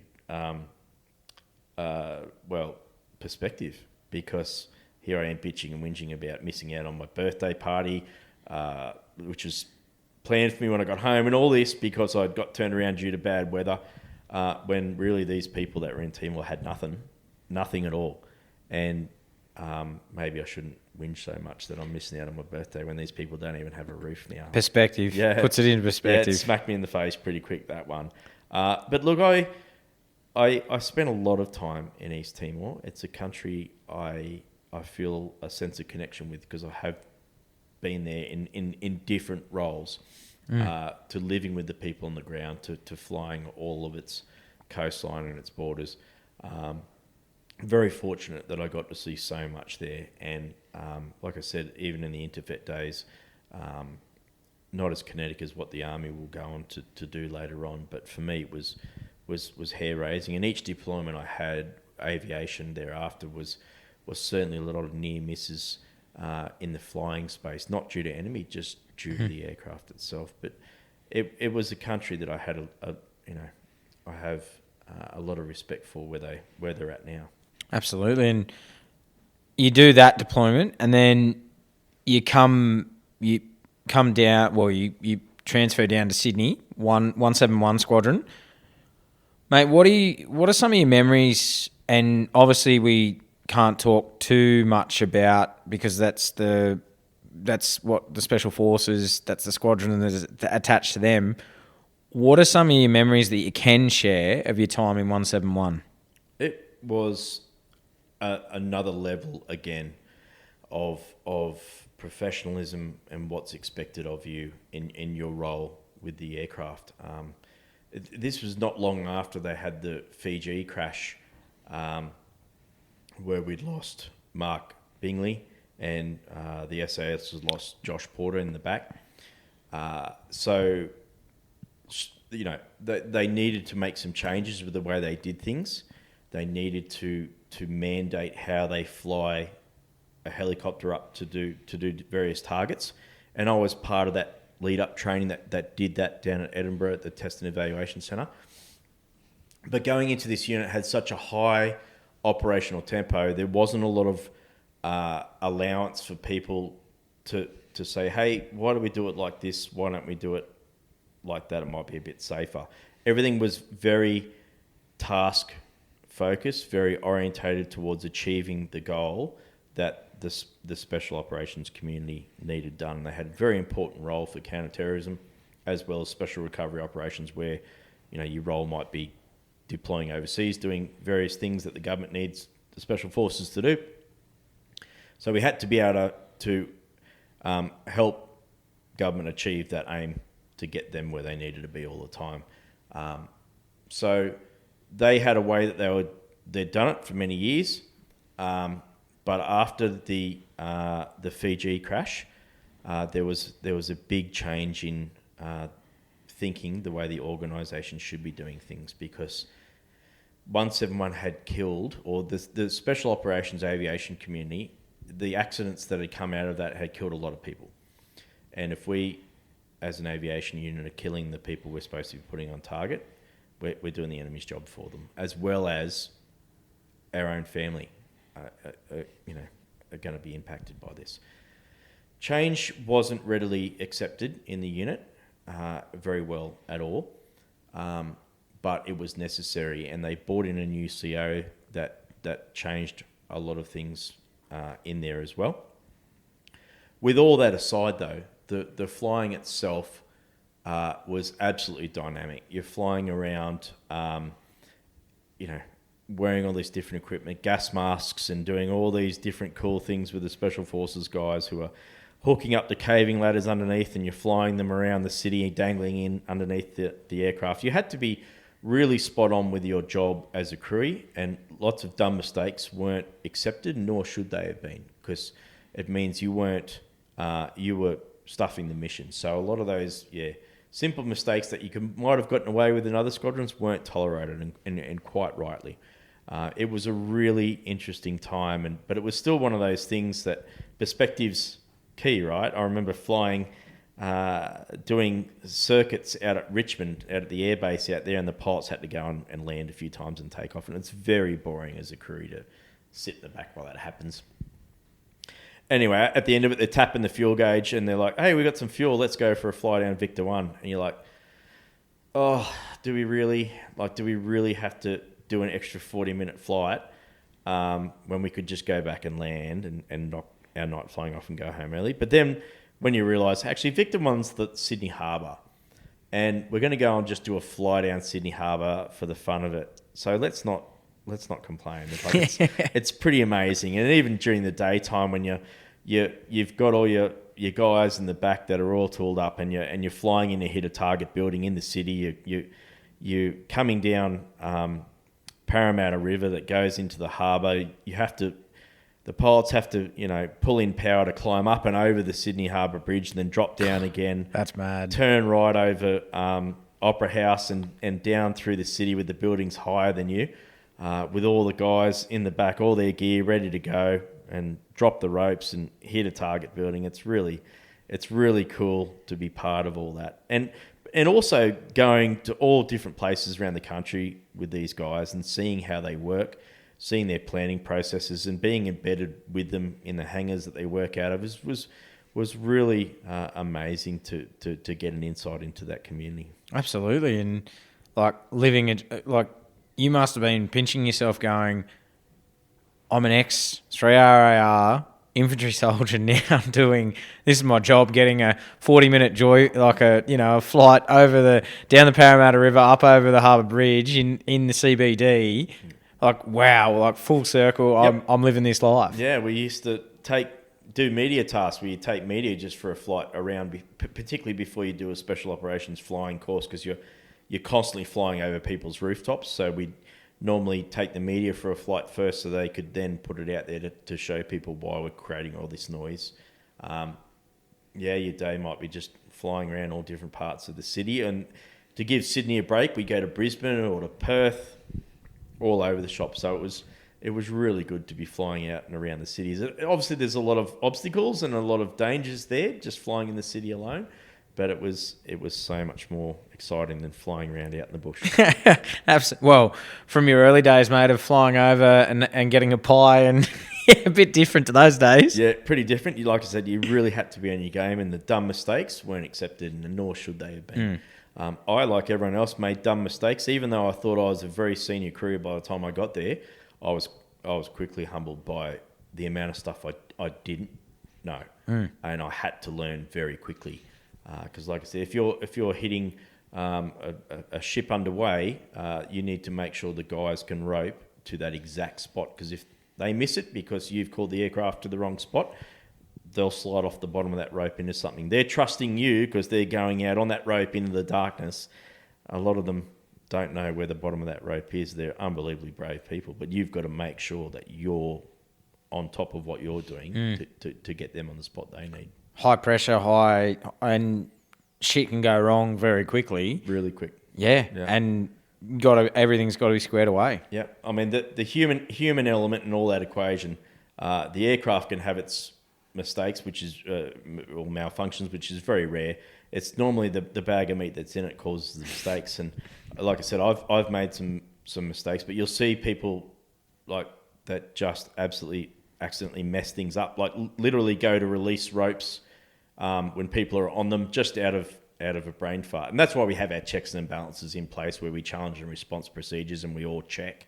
But you'll be surprised in certain environments, particularly when you've been doing it a few times and you're going through the motions, some of those mistakes that can come out. You're like, wait, stop, let's back that up. But loved flying in that dynamic role. It was amazing. Like I said, what the unit does is truly amazing, and they continue to do it across all different aircraft types. And I am critical of some aspects of the way they ran that unit with the culture, and I speak openly about that in my book, how I think that some of that could have been done a lot differently.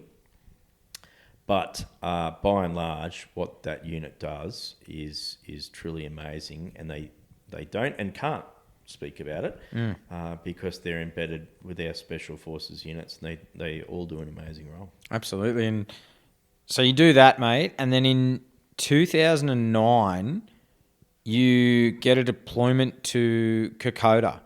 Tell me about this. Yeah, that was another very unexpected moment. We were flying around out the back of Holsworthy, just doing some training, and got a call to come back into the operations cell, and we all thought, oh shit, what have we done? We've done something wrong. And they said that there'd been a plane crash in Kokoda. We need you to send a couple of aircraft. I was the troop sergeant at the time. I was asked to get some backseaters organised from my troop to get them to go. I mean, we already had 2 aircraft out flying, so it was easy. We just said, oh, these 2 aircraft are already ready to go, and the crews, we'll get them. I grabbed one other guy, and the next day, the news came up as I was waiting to get the call to come back into work to start our duty day. They'd found the plane crash almost opposite the Isarava Memorial at Kokoda there, and I thought, oh well, we won't be needed anymore. But then the phone rang, and the OPSO's, yep, you're on. We're going to go and help in any way we can. And the next day we're in New Guinea, and by that afternoon, I think it was the next afternoon, the tradesmen had our aircraft put together, ready to go, and then the commander of the operation, who was a RAF guy, and I say that because it's important, because he wasn't an aviation, like embedded with the helicopters, but he said that we had to launch to go to the crash site. We said it's a bad time to launch of an afternoon in New Guinea. We do a lot of flying around New Guinea. Each year we go up there to practice flying in the jungles in a high dense altitude environment, and we knew taking off after lunch where the storm clouds are building is not a good time to do it. But the order was to go, and we all went with some disaster victim identification people in the back from the AFP. And very soon we were proven right. We got socked in by a cloud, and we were very lucky. The cloud closed in the Kokoda Bowl. It's like a big mountainous area and a big flat patch in Kokoda itself. And we couldn't get back out the way we came, and we were stuck. And fortunately, the cloud and fog at the ground level had broken enough for us to see the ground, and we were able to make out Kokoda airstrip. We went and landed there. With that though, the AFP guys had the government credit card, and they said, "Well, follow us. We'll go and get a room at the Trekkers Lodge there," and we stayed there overnight. And it was one of those other surreal things, sitting at Kokoda, drinking beer with the AFP guys, eating some sort of goat curry that the locals had made for us, and just having a bit of a yarn with those guys. They're unbelievable what they do. Some of them had been to a mass grave that I went to in Interfet. So these guys were still doing it. Like, they are just amazing what they do for a living to deal with those macabre scenes. But, you know, they're there for an amazing reason, to get those loved ones back home, which is what we were all part of. The next day the weather was clear, and we spun up and went and got a lot of the bodies off the hill, and got them home. And I think Kokoda is the trip we did there is one of the highlights of my career, because, you know, these people weren't soldiers. they had gone to Kokoda to do the trek to honour the soldiers that have gone before us. And being a soldier, that really resonated with me. And I thought, well, these people deserve to be gotten off the side of this massive hill in the jungle and treated with as much respect as we can, and returned home to their loved ones. So yeah, that for me was a big highlight of my career, able to get these poor people home. I know, like you say, a dicey moment the day before, only just having enough cloud to break to... And at that point, did you think every time we're going up, I'm rolling the dice of every time I'm going up? It honestly is, and it might sound a bit melodramatic, but it really is. Because, well, you actually plan for every single time before you take off. You do your before takeoff checks, and you pre-brief what's going to happen if you have an engine failure or if something else happens and you have to land or crash somewhere. And you brief it every time you take off and before every landing. So that's already in your psyche. And then when these things start happening, all these near misses start compounding, you think you get a real good sense of what's going to be risky and what isn't. And then when it's happening, you just think, how did we get into this situation again? And we were some pretty experienced crews. And like I said, the aircraft gets a say, the weather gets a say, and overseas the enemy gets a say as well. Sometimes it just feels you can plan for so many things, but still a lot of these other things will pop up and happen and just catch you absolutely off guard. And like you said, you didn't want to go, and you all in the end made the decision. Yep, we're going, and yeah, it nearly cost you guys as well. Another one of those things, you got to follow orders, right? And yeah, there's the aviation aspect talks a big game and says, well, we won't do it with safety, but there's also what's commonly known as mission creep, where the mission sometimes you tend to put before everything else, and that can be good or bad. But in that aspect, the commander said, no, it's obviously coming from his hire. We need to start getting these Australians out, and we did it. And look, another near miss, but it all worked out in the end. Absolutely. Well, you came back, and then in 2010, mate, you posted into C Squadron. And what was that like, posting into C Squadron and from being in the high tempo of 171? That's exactly where I wanted to be. And lots of people wanted to go to C Squadron because that's the unit that was deploying to Afghanistan. I really wanted to be part of that. Again, deploying and especially deploying to Afghanistan is seen as really a pinnacle of your career, as well as a different aircraft type, too, being the Chinook.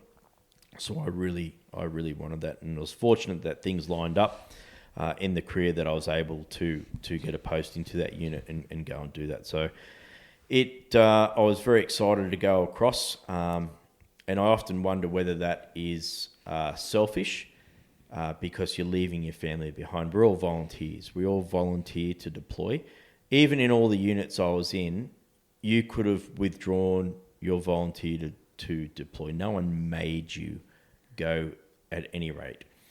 And I can only speak from my experience. I'm not saying that people aren't made to do things in other units, and if they do, I apologise for your efforts. However, in my experience, we were all volunteered to deploy, and I think it's another one of those things that maybe I shouldn't have gone, because you leave your family behind again, right? But I went it was supposed to be 3 months, then turned out to be 6 months in Afghanistan. But that was another layer of soldiering yet again. It was, this time it was a real kinetic war, and we're really playing for keeps. Absolutely. And before you deployed to Afghan in 2012, you assisted on so Cyclone Yazi had gone through, and also you had Marcus Case that was tragically killed Yep, the year before. The year before, we deployed. yeah. And how was that on obviously your squadron? No, huge. So we're a big family, right? There's only so many aircraft. Everyone knows each other. You're regularly having barbecues or going out together as a unit having beers.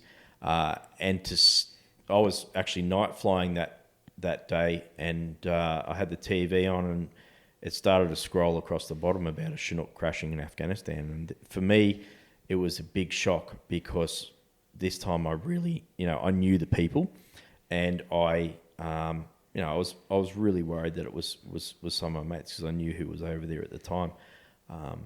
Fortunately, it wasn't any of the crew, but Marcus is still someone's son, and we didn't know who it was at the time. It could have been someone's father. It was a phenomenon that was not very well known in the twin rotor aircraft community. Probably was known, but wasn't very well rehearsed of how to get out of it, and there weren't procedures well documented of how to fix that anomaly if it occurs, the porpoising.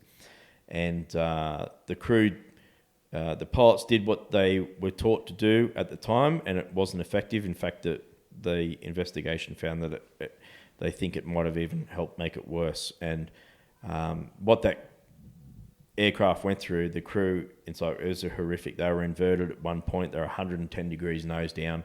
It was amazing that anyone came out of that alive. The aircraft captain, Drew Beckett, said to me that he managed to get control of it at the end, and then came down to land. It was uneven ground. He had no idea at that point Marcus was outside the aircraft on the strap because they were sitting on the ramp. And when the aircraft landed and tipped it killed him. And I know that Drew carried that and still does with him. But the crew on that day did an amazing job that is not well known.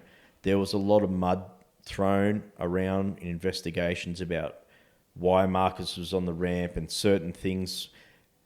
The reality of what the crew did that day post-crash was amazing. The crewmen, the air crewman tech, did an amazing job trying to keep Marcus alive and provide security for the aircraft and assist where they could. And it's my opinion that they should be recognised for what they did. Absolutely. And they still haven't yet, which I think is a travesty. But yeah, they did an amazing job. So for you, going from your Black Hawks and then going to Cruiers on Chinooks, is it similar but different in the way that you've got to approach? Like, is there a certain way that the Chinook you do things compared to the Black Hawks? Definitely. Everything's somewhat similar though, because it's another aircraft and you're working in crew coordination. But the Chinook is a big flying bus that you just load huge amounts of stuff in from the back. You can walk in and out of the aircraft as you want because you're never going to hit the rotor, whereas the Black Hawk, you've got to be very careful how you never approach it from the back. But this is a big flying bus full of people.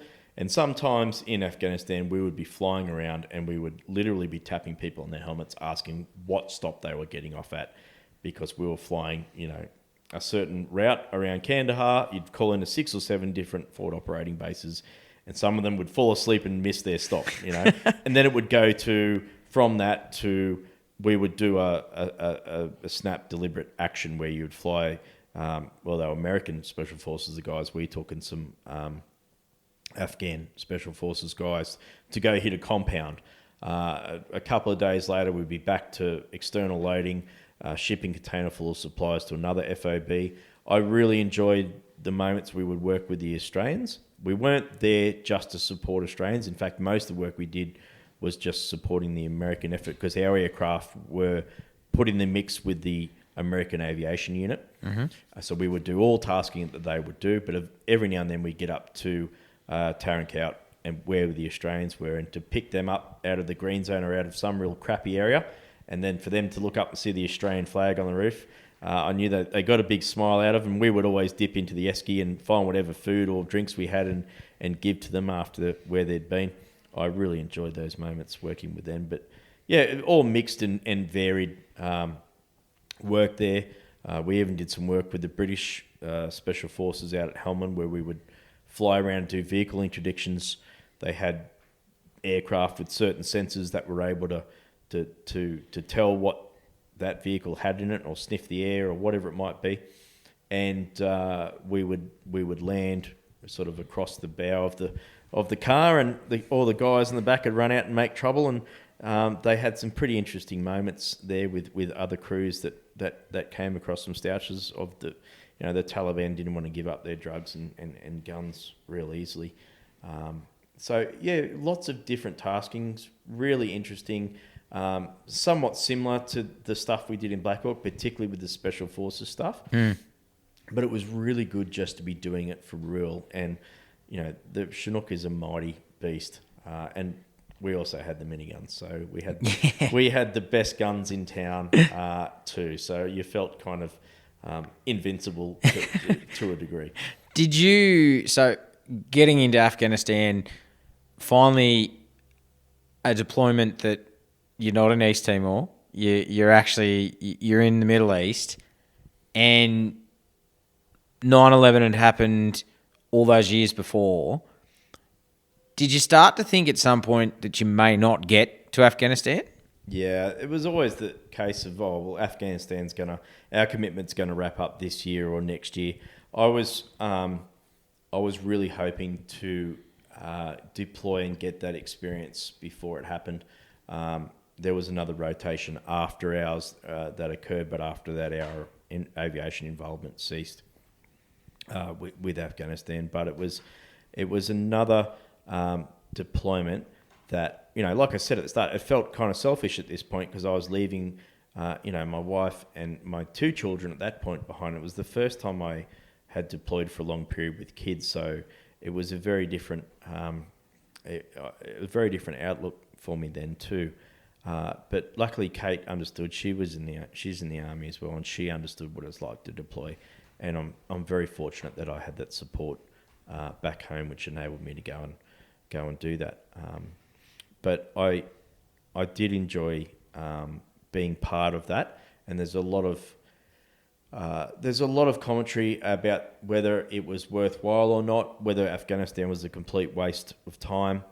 Now that it's back in the hands of the Taliban. And I would simply say our contribution allowed a generation of Afghan, especially Afghan women, to understand what freedom is. They were able to sing, dance, get an education for around 20 years.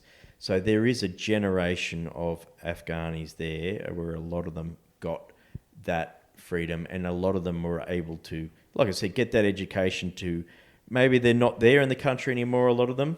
I hope that a lot of those poor women aren't, but a lot of them then were able to, leave Afghanistan and go on to a better life from, potentially what they're facing now back under Taliban rule. So that's what I take away from those moments in Afghanistan. Did you have any near misses in Afghanistan? Oh, most certainly. You would, like the enemy picture, yes, but the Chinook's so big and loud, we'd have a few bullets crack by every now and then, nothing that hit the aircraft, and they had to be really close to hear them. But we had an aircraft malfunction that we thought was something else. We needed to limp it to a big open area in a FOB, a forward operating base where it was safe to shut down. And it was on approach to that the part snapped, the aft longitudinal cyclic trim snapped, the actuator there, and it caused the whole sort of aft swash plate to start bouncing up and down of the aft rotor, and it caused massive vibrations through the aircraft. And on that emergency landing, as we descended, we hit and drifted a bit to the right as we hit, and it tore off the right landing gear and sort of tipped the aircraft a bit to the right because it was 3 feet lower now. And then the blades all started hitting, and it got really freaking terrifying. then the fuel started pouring out of the side of the aircraft, and that was when I was really worried. I'd gone through a whole bunch of near misses, but no one like that.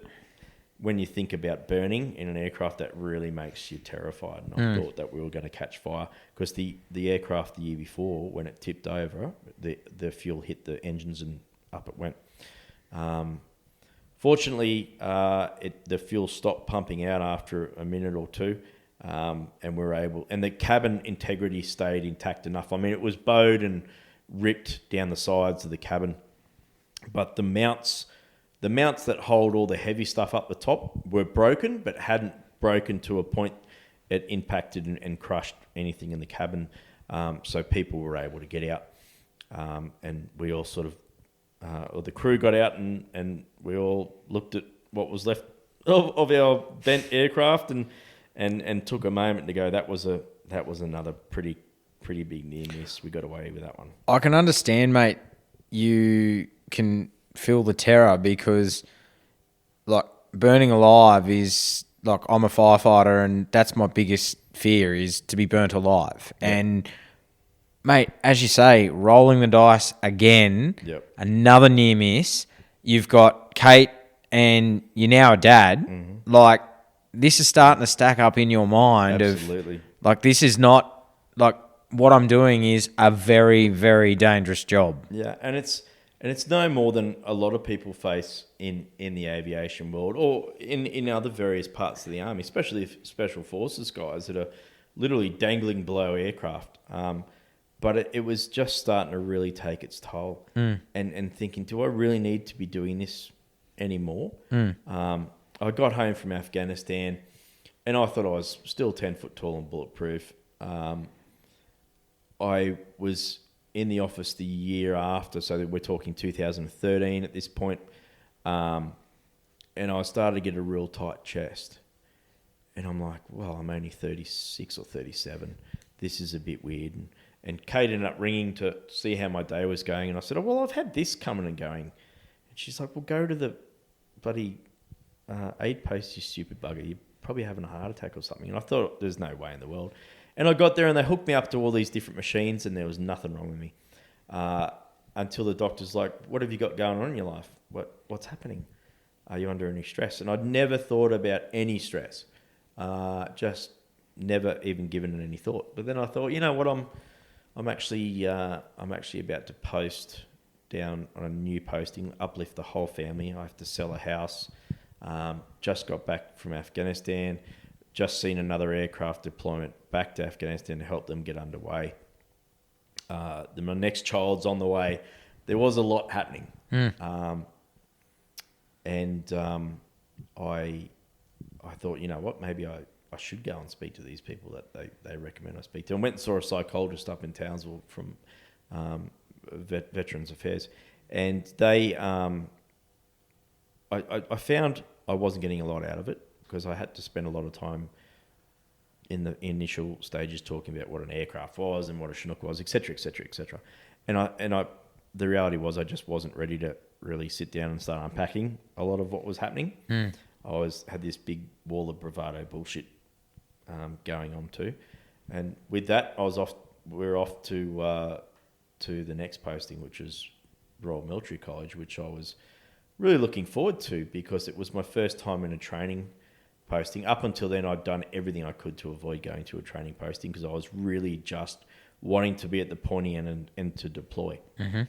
And now all of a sudden, I'm off to a training position, and I was actually pretty lucky that I got put into the operations cell, which gave me a lot of time at home because the small group instructors there, they spend a lot of time away with the cadets. It's a big burden on family, but yeah, quickly found that, you know, I'd been asking all the time for a seat in the Chinook aircraft and never got one, and now I've got a seat in an office, and I couldn't sit still because my back was so crook, and you know, I wondered what was going on. I was starting to fall apart, and went and got all these scans and found that I had, you know, end plate fractures and stuff that was in my back that they think was probably as a result of what happened the year before, and really had probably interpersonal problems, relationship problems with one of the staff members there, that he was very set in his ways of doing an infantryman, and I was sort of butting heads with that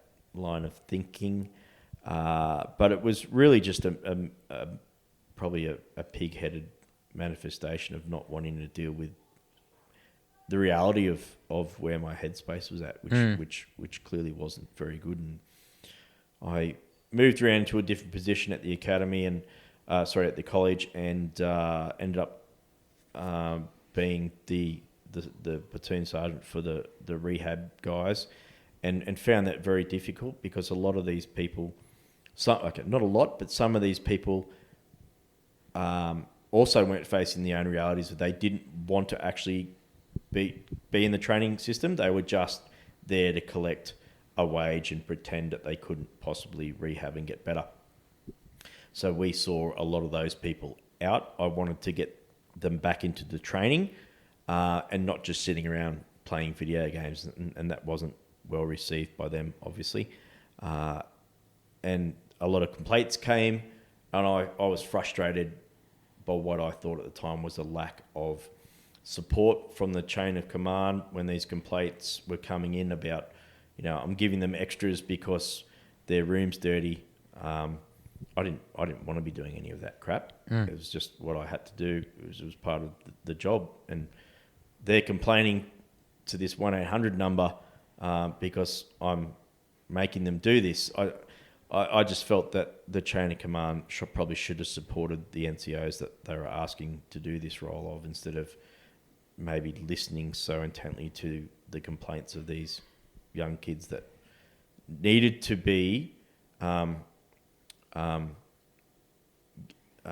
brought back into the training continuum, and not just allowed to sit there doing one rehab PT session a day and maybe seeing a specialist, and that's it. They needed to, learn to keep up to a degree with what the training continuum was.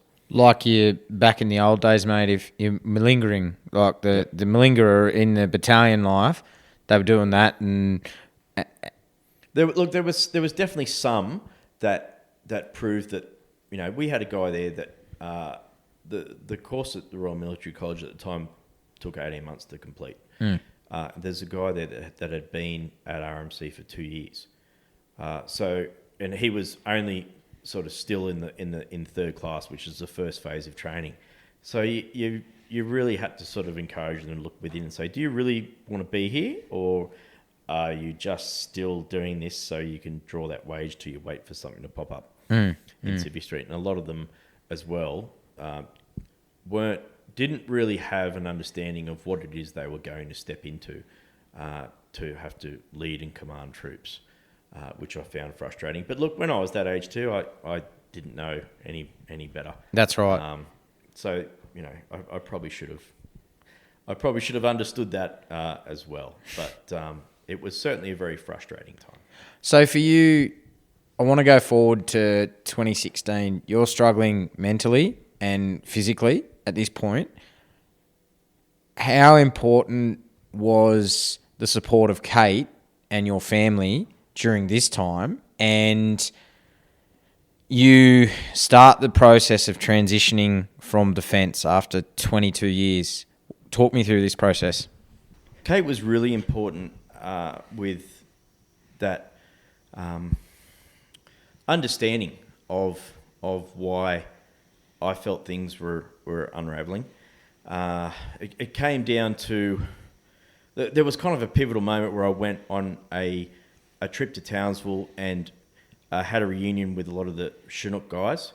And that's when I had what I now know was the first panic attack at a guy's place I was staying with, and just felt like the walls were caving in. Couldn't believe that this was happening. Could not sleep. Heart was just going crazy. And the next day, he's a nurse, and he'd changed over. He was an infantryman, changed over to aviation, then went and changed over to be a nurse. So I'd spent a lot of time with him, and he knew what he was talking about. And he just said that, what you're doing is not normal. This is not a normal response, and you should get help. The drinking, the carrying on, the panic attacks. And it was that uppercut that I needed. I instead of trying to dismiss it and be full of bullshit, I took that home with me and thought about it. And when I went and spoke to the doctors about it, they suggested I take some time off, and I did. I took a whole bunch of time off, some long service and everything. I was really loathing coming back.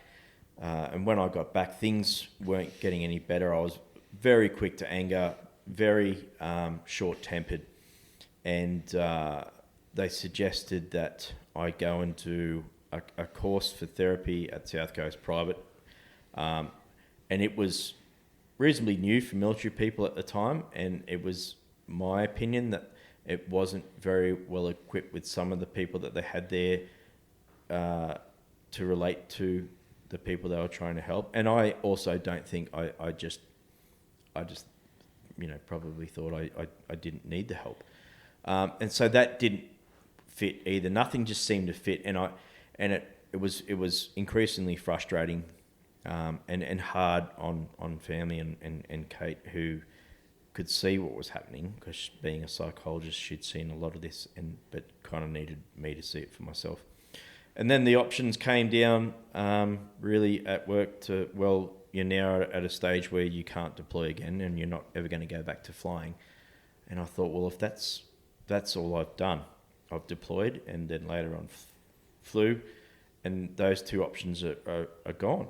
What is left for me? And they said, well, the other option, is potentially you can go and work at Army headquarters over there and assist with things. And I'm thinking, what good is a sergeant going to do there? Or medical discharge. So I took the discharge, and that started a transition out that was incredibly hard,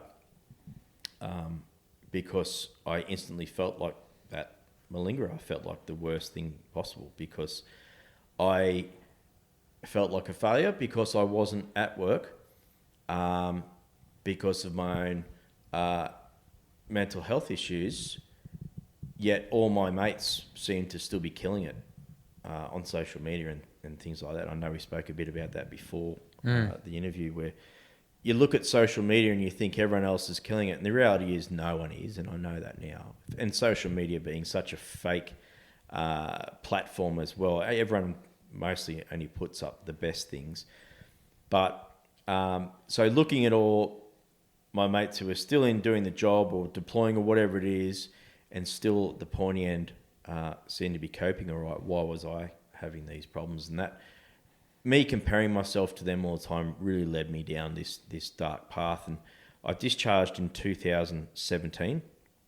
I was very well looked after, with all my physical injuries accepted through Veterans Affairs and mental health issues. I still had a lot of rehab to do physically and mentally, but I was very well looked after through Vet Affairs. They put me, but so I was looked after financially, but then I still had to get up here fixed, and that was something that was probably the biggest challenge, is understanding that you have to take time out, you have to reset what the new normal is. And I just came away from this with this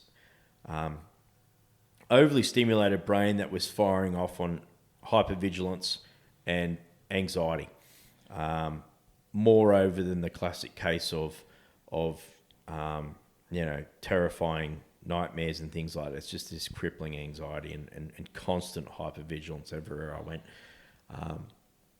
So that set me off on a path that I needed to really accept and start working on. And I still didn't want to accept that. And like I said, when we look at the social media, everyone else is killing it. I'm now at home on a farm. We bought before prices went up, and just started to throw myself into everything, absolutely everything, thinking that I need to prove I'm still worthy by... I was learning all these new things about fencing and animal husbandry and all these different things, and just tried to work myself as if I was useful, as if I was that 20-year-old infantryman again. And instead of hiring tools that would make things easier, I was doing it all by hand, and just destroyed my hands.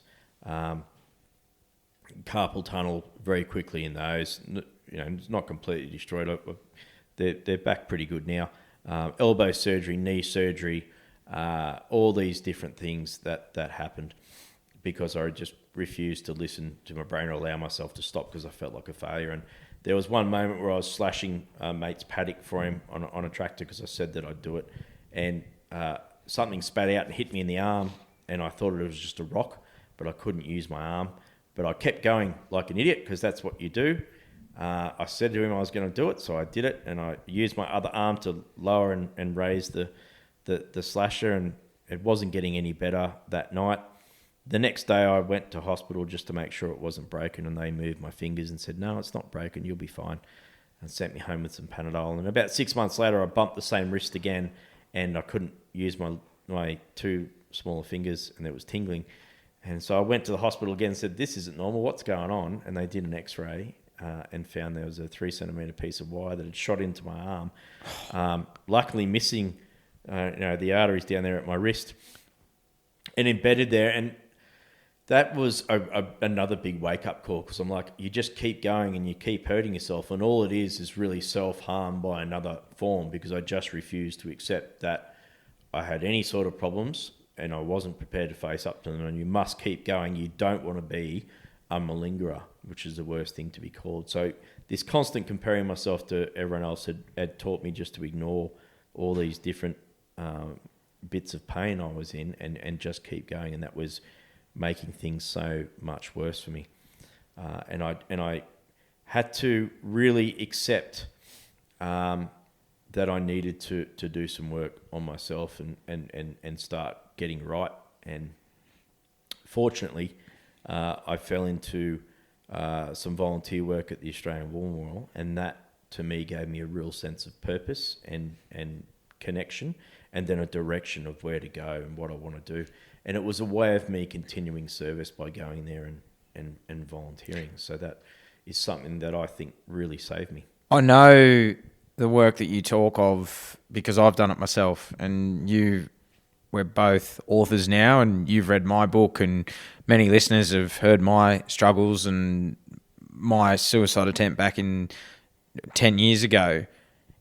And you're right, mate. It's you got to do the inner work, and everyone talks about when the cards are dealt in your favour, everyone thinks you're amazing, and everyone's like, "Oh, look at him go, or look at her go. They're absolutely unstoppable."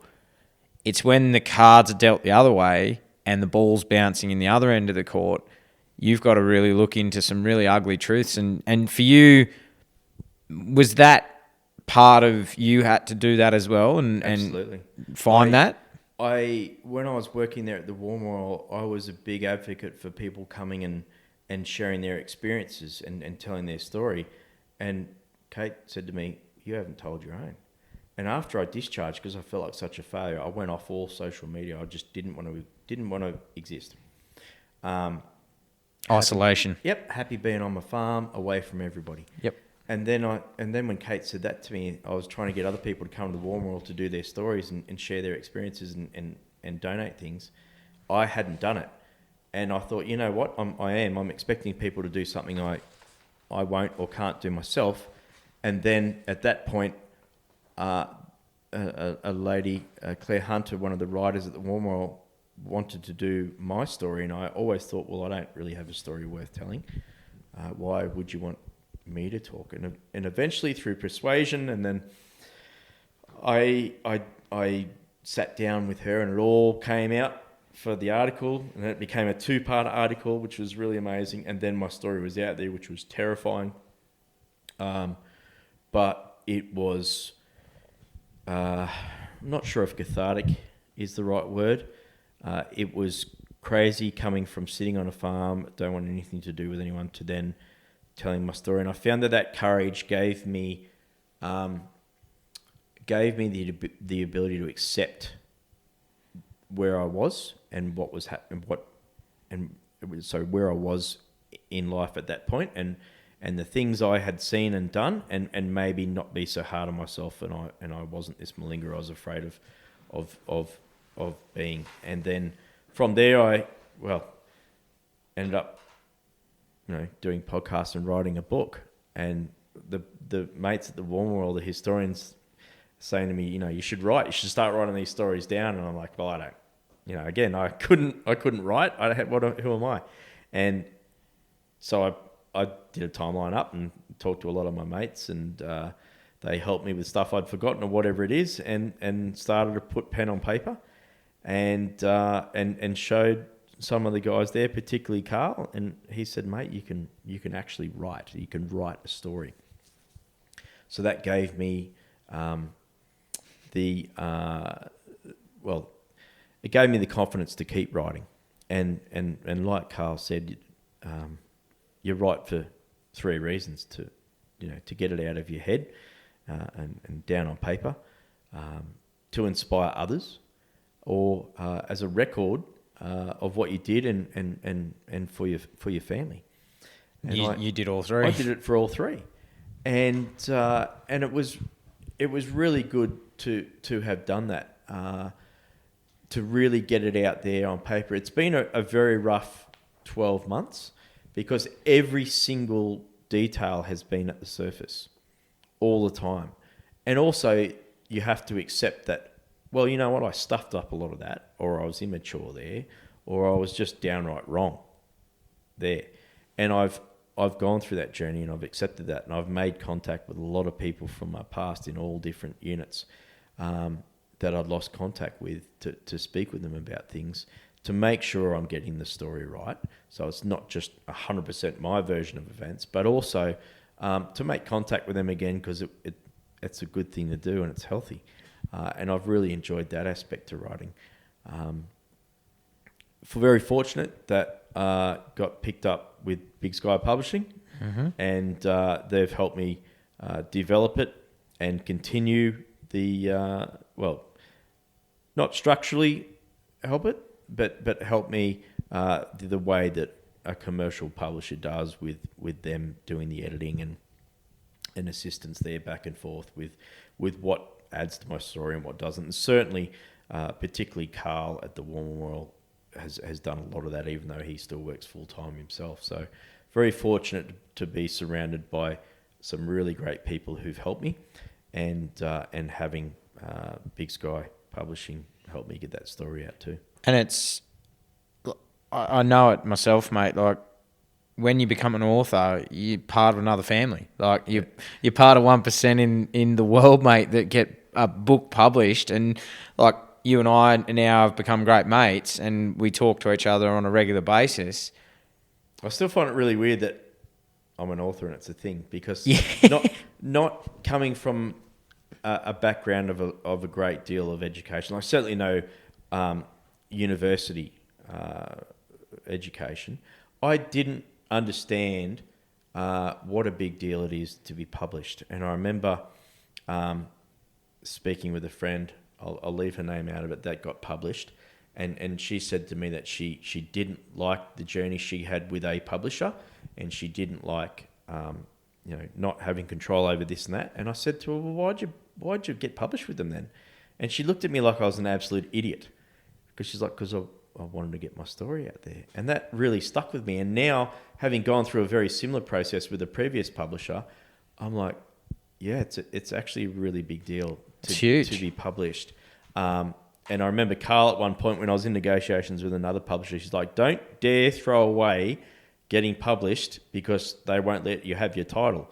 And I'm like, but it's a big deal to me. I want this title because it really encapsulates what my career was about, and all the near misses with the title "Stop Screaming, I'm Scared Too." I was determined to keep that.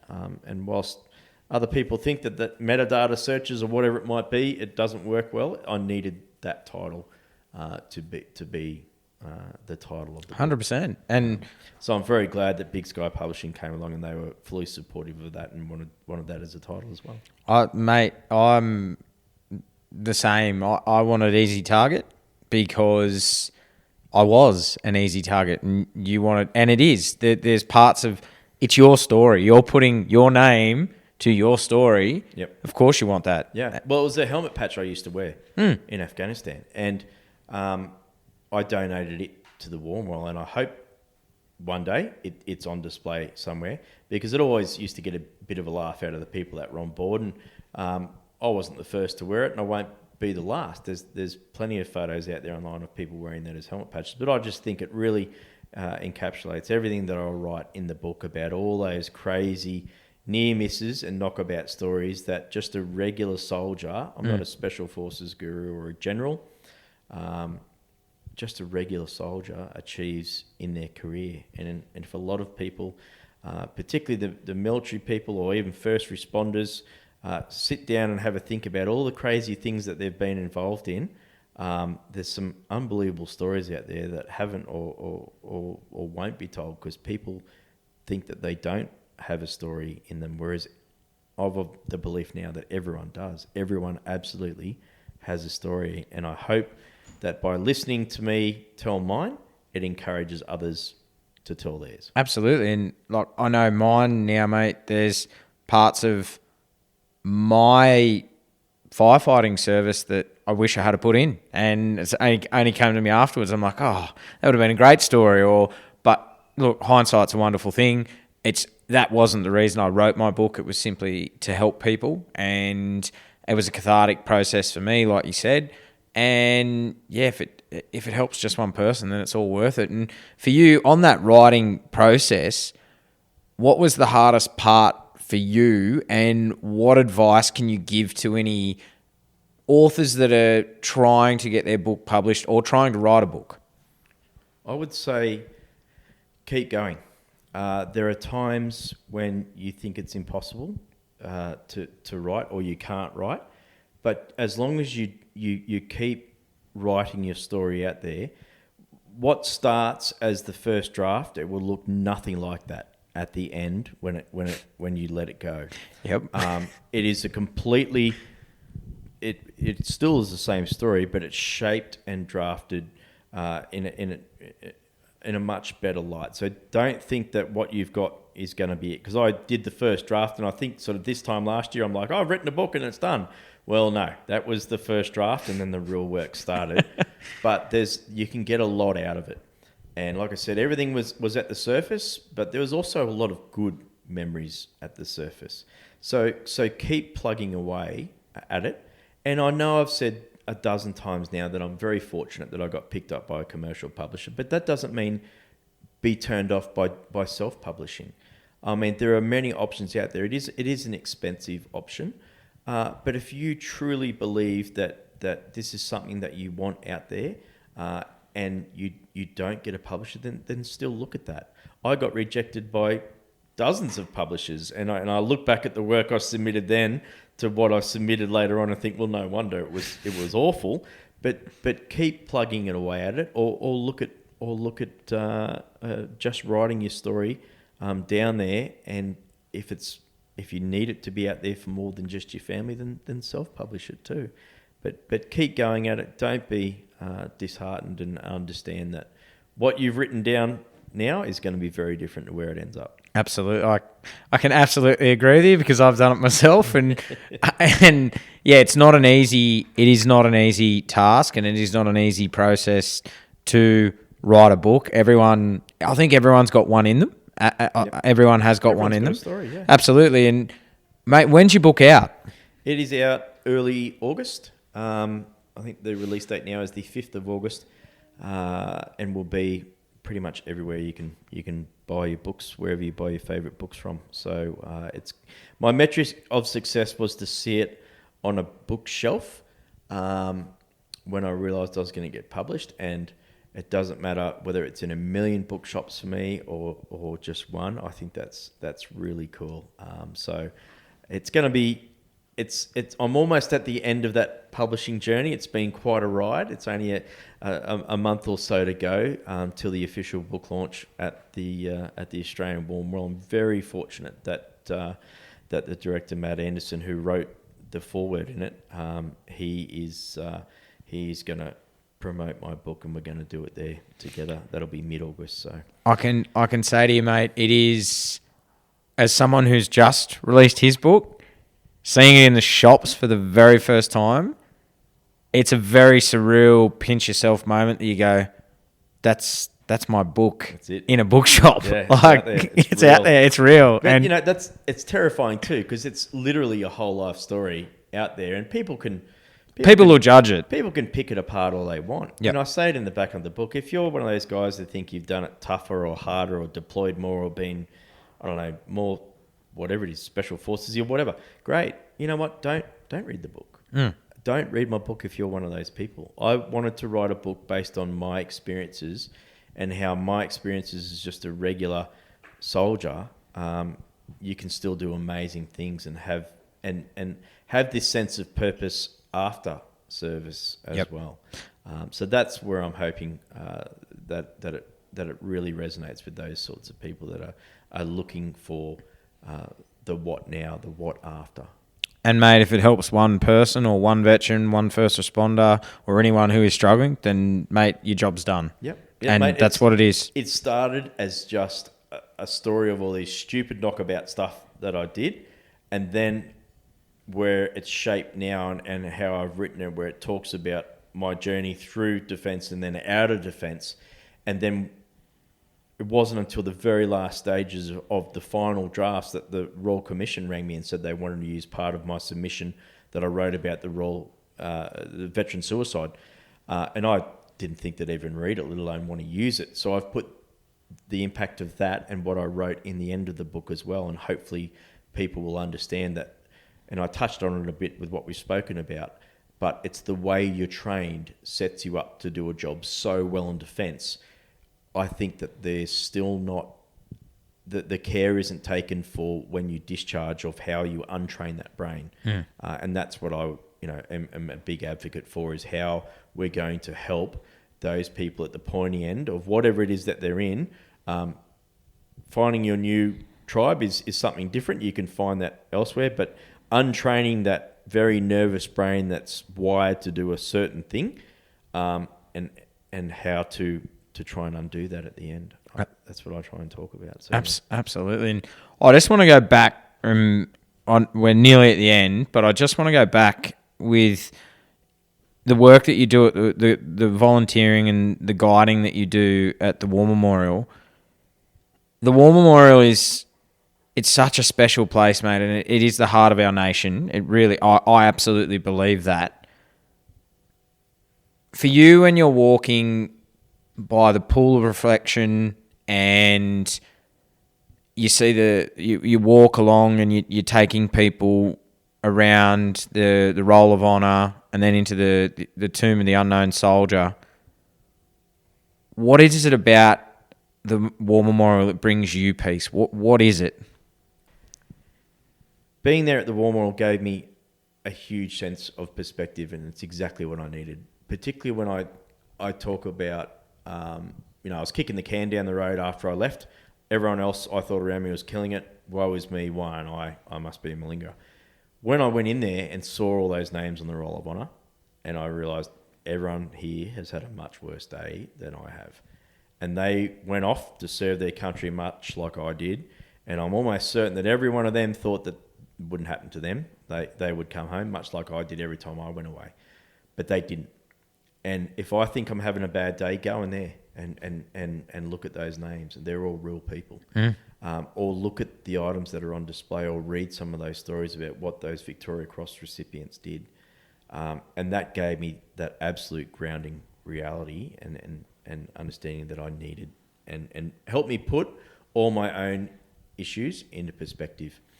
And so I've taken it as a point of, like I said, continuing my service to tell their stories, as well now as being comfortable to tell my own, but to go in and especially tell their stories when I do tours there for the general public.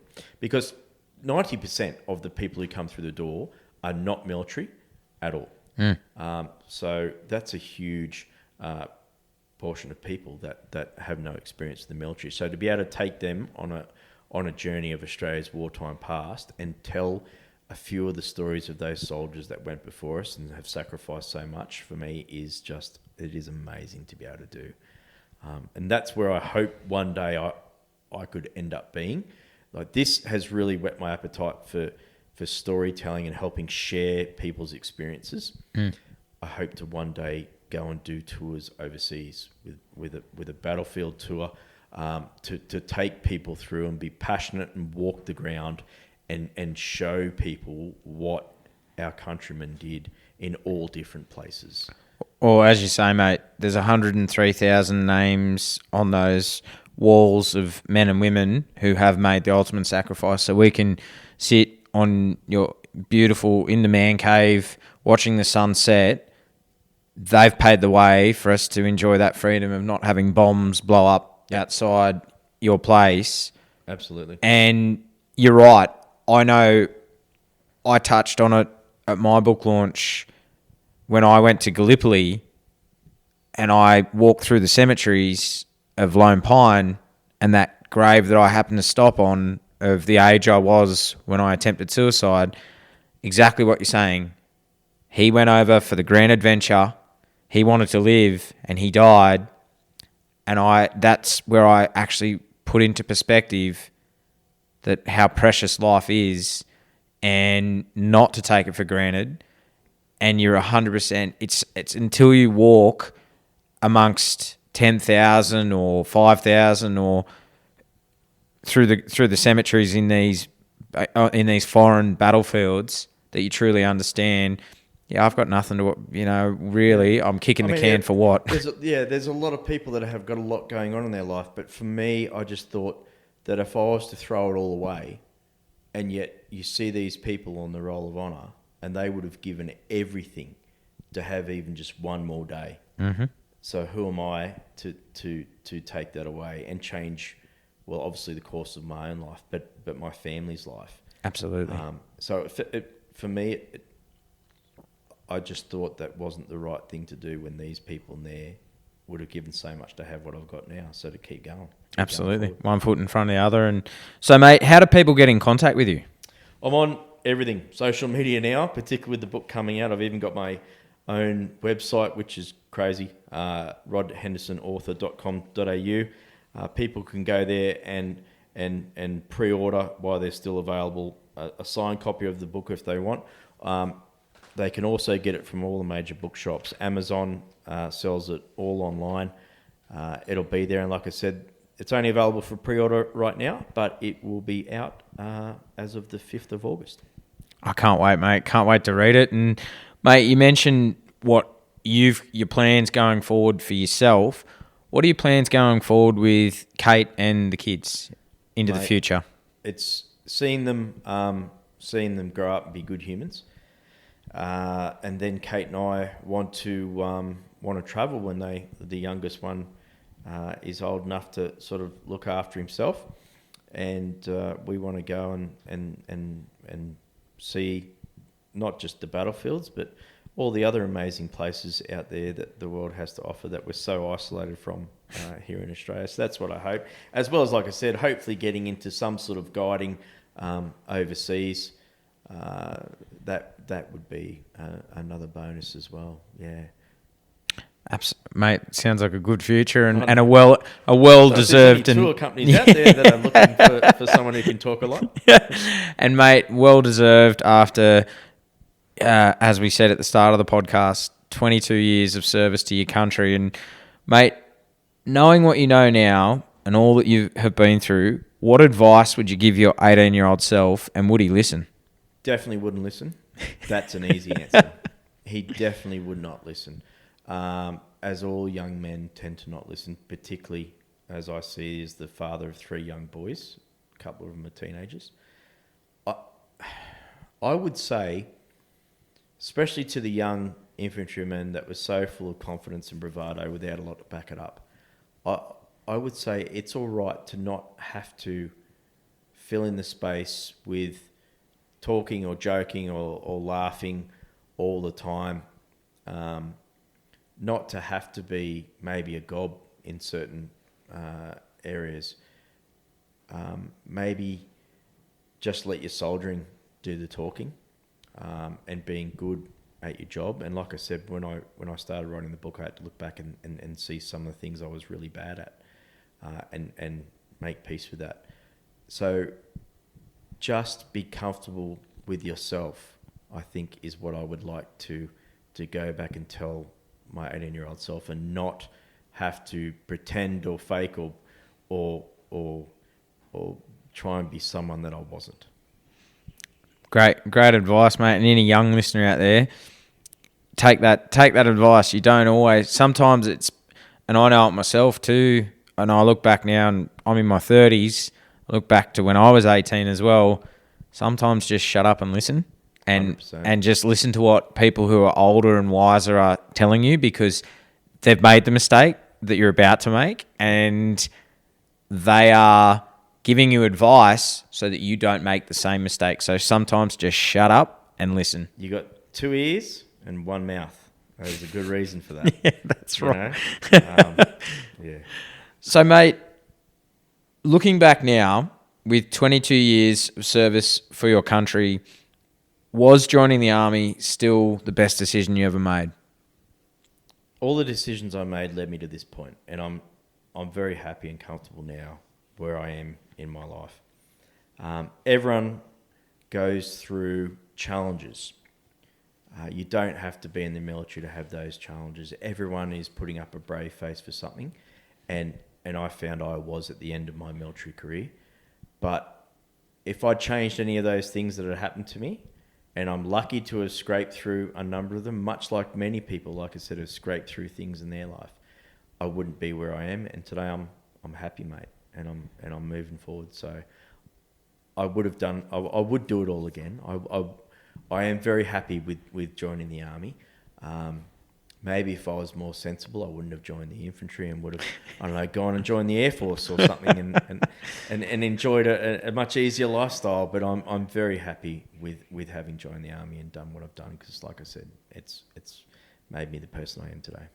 And you're an awesome bloke for that, mate. And it's an absolute, as I say, mate, it's an honour and a privilege to call you mate, and I call you brother, and I don't use that term lightly. You have become someone that is a really solid mate that I have a lot of time for. And mate, your story is one of true grit, determination, and never giving up. And you've served your country with honour and brought pride to your family. And there's a quote that I believe sums up your story, and I'd like to finish with this. The strongest people make time to help others. You never know how strong you are until being strong is the only choice you have. Rod, I believe this quote sums up your story. I want to thank you for your service to our country, and I want to thank you for the work that you do for veterans, first responders, and many others who are struggling in now the service that you are doing by being a guide and giving back to not only veterans, but also people that come through, and you're helping share the story, as you said, of the men and women of the 103,000 that have paid the ultimate sacrifice for us to have this freedom.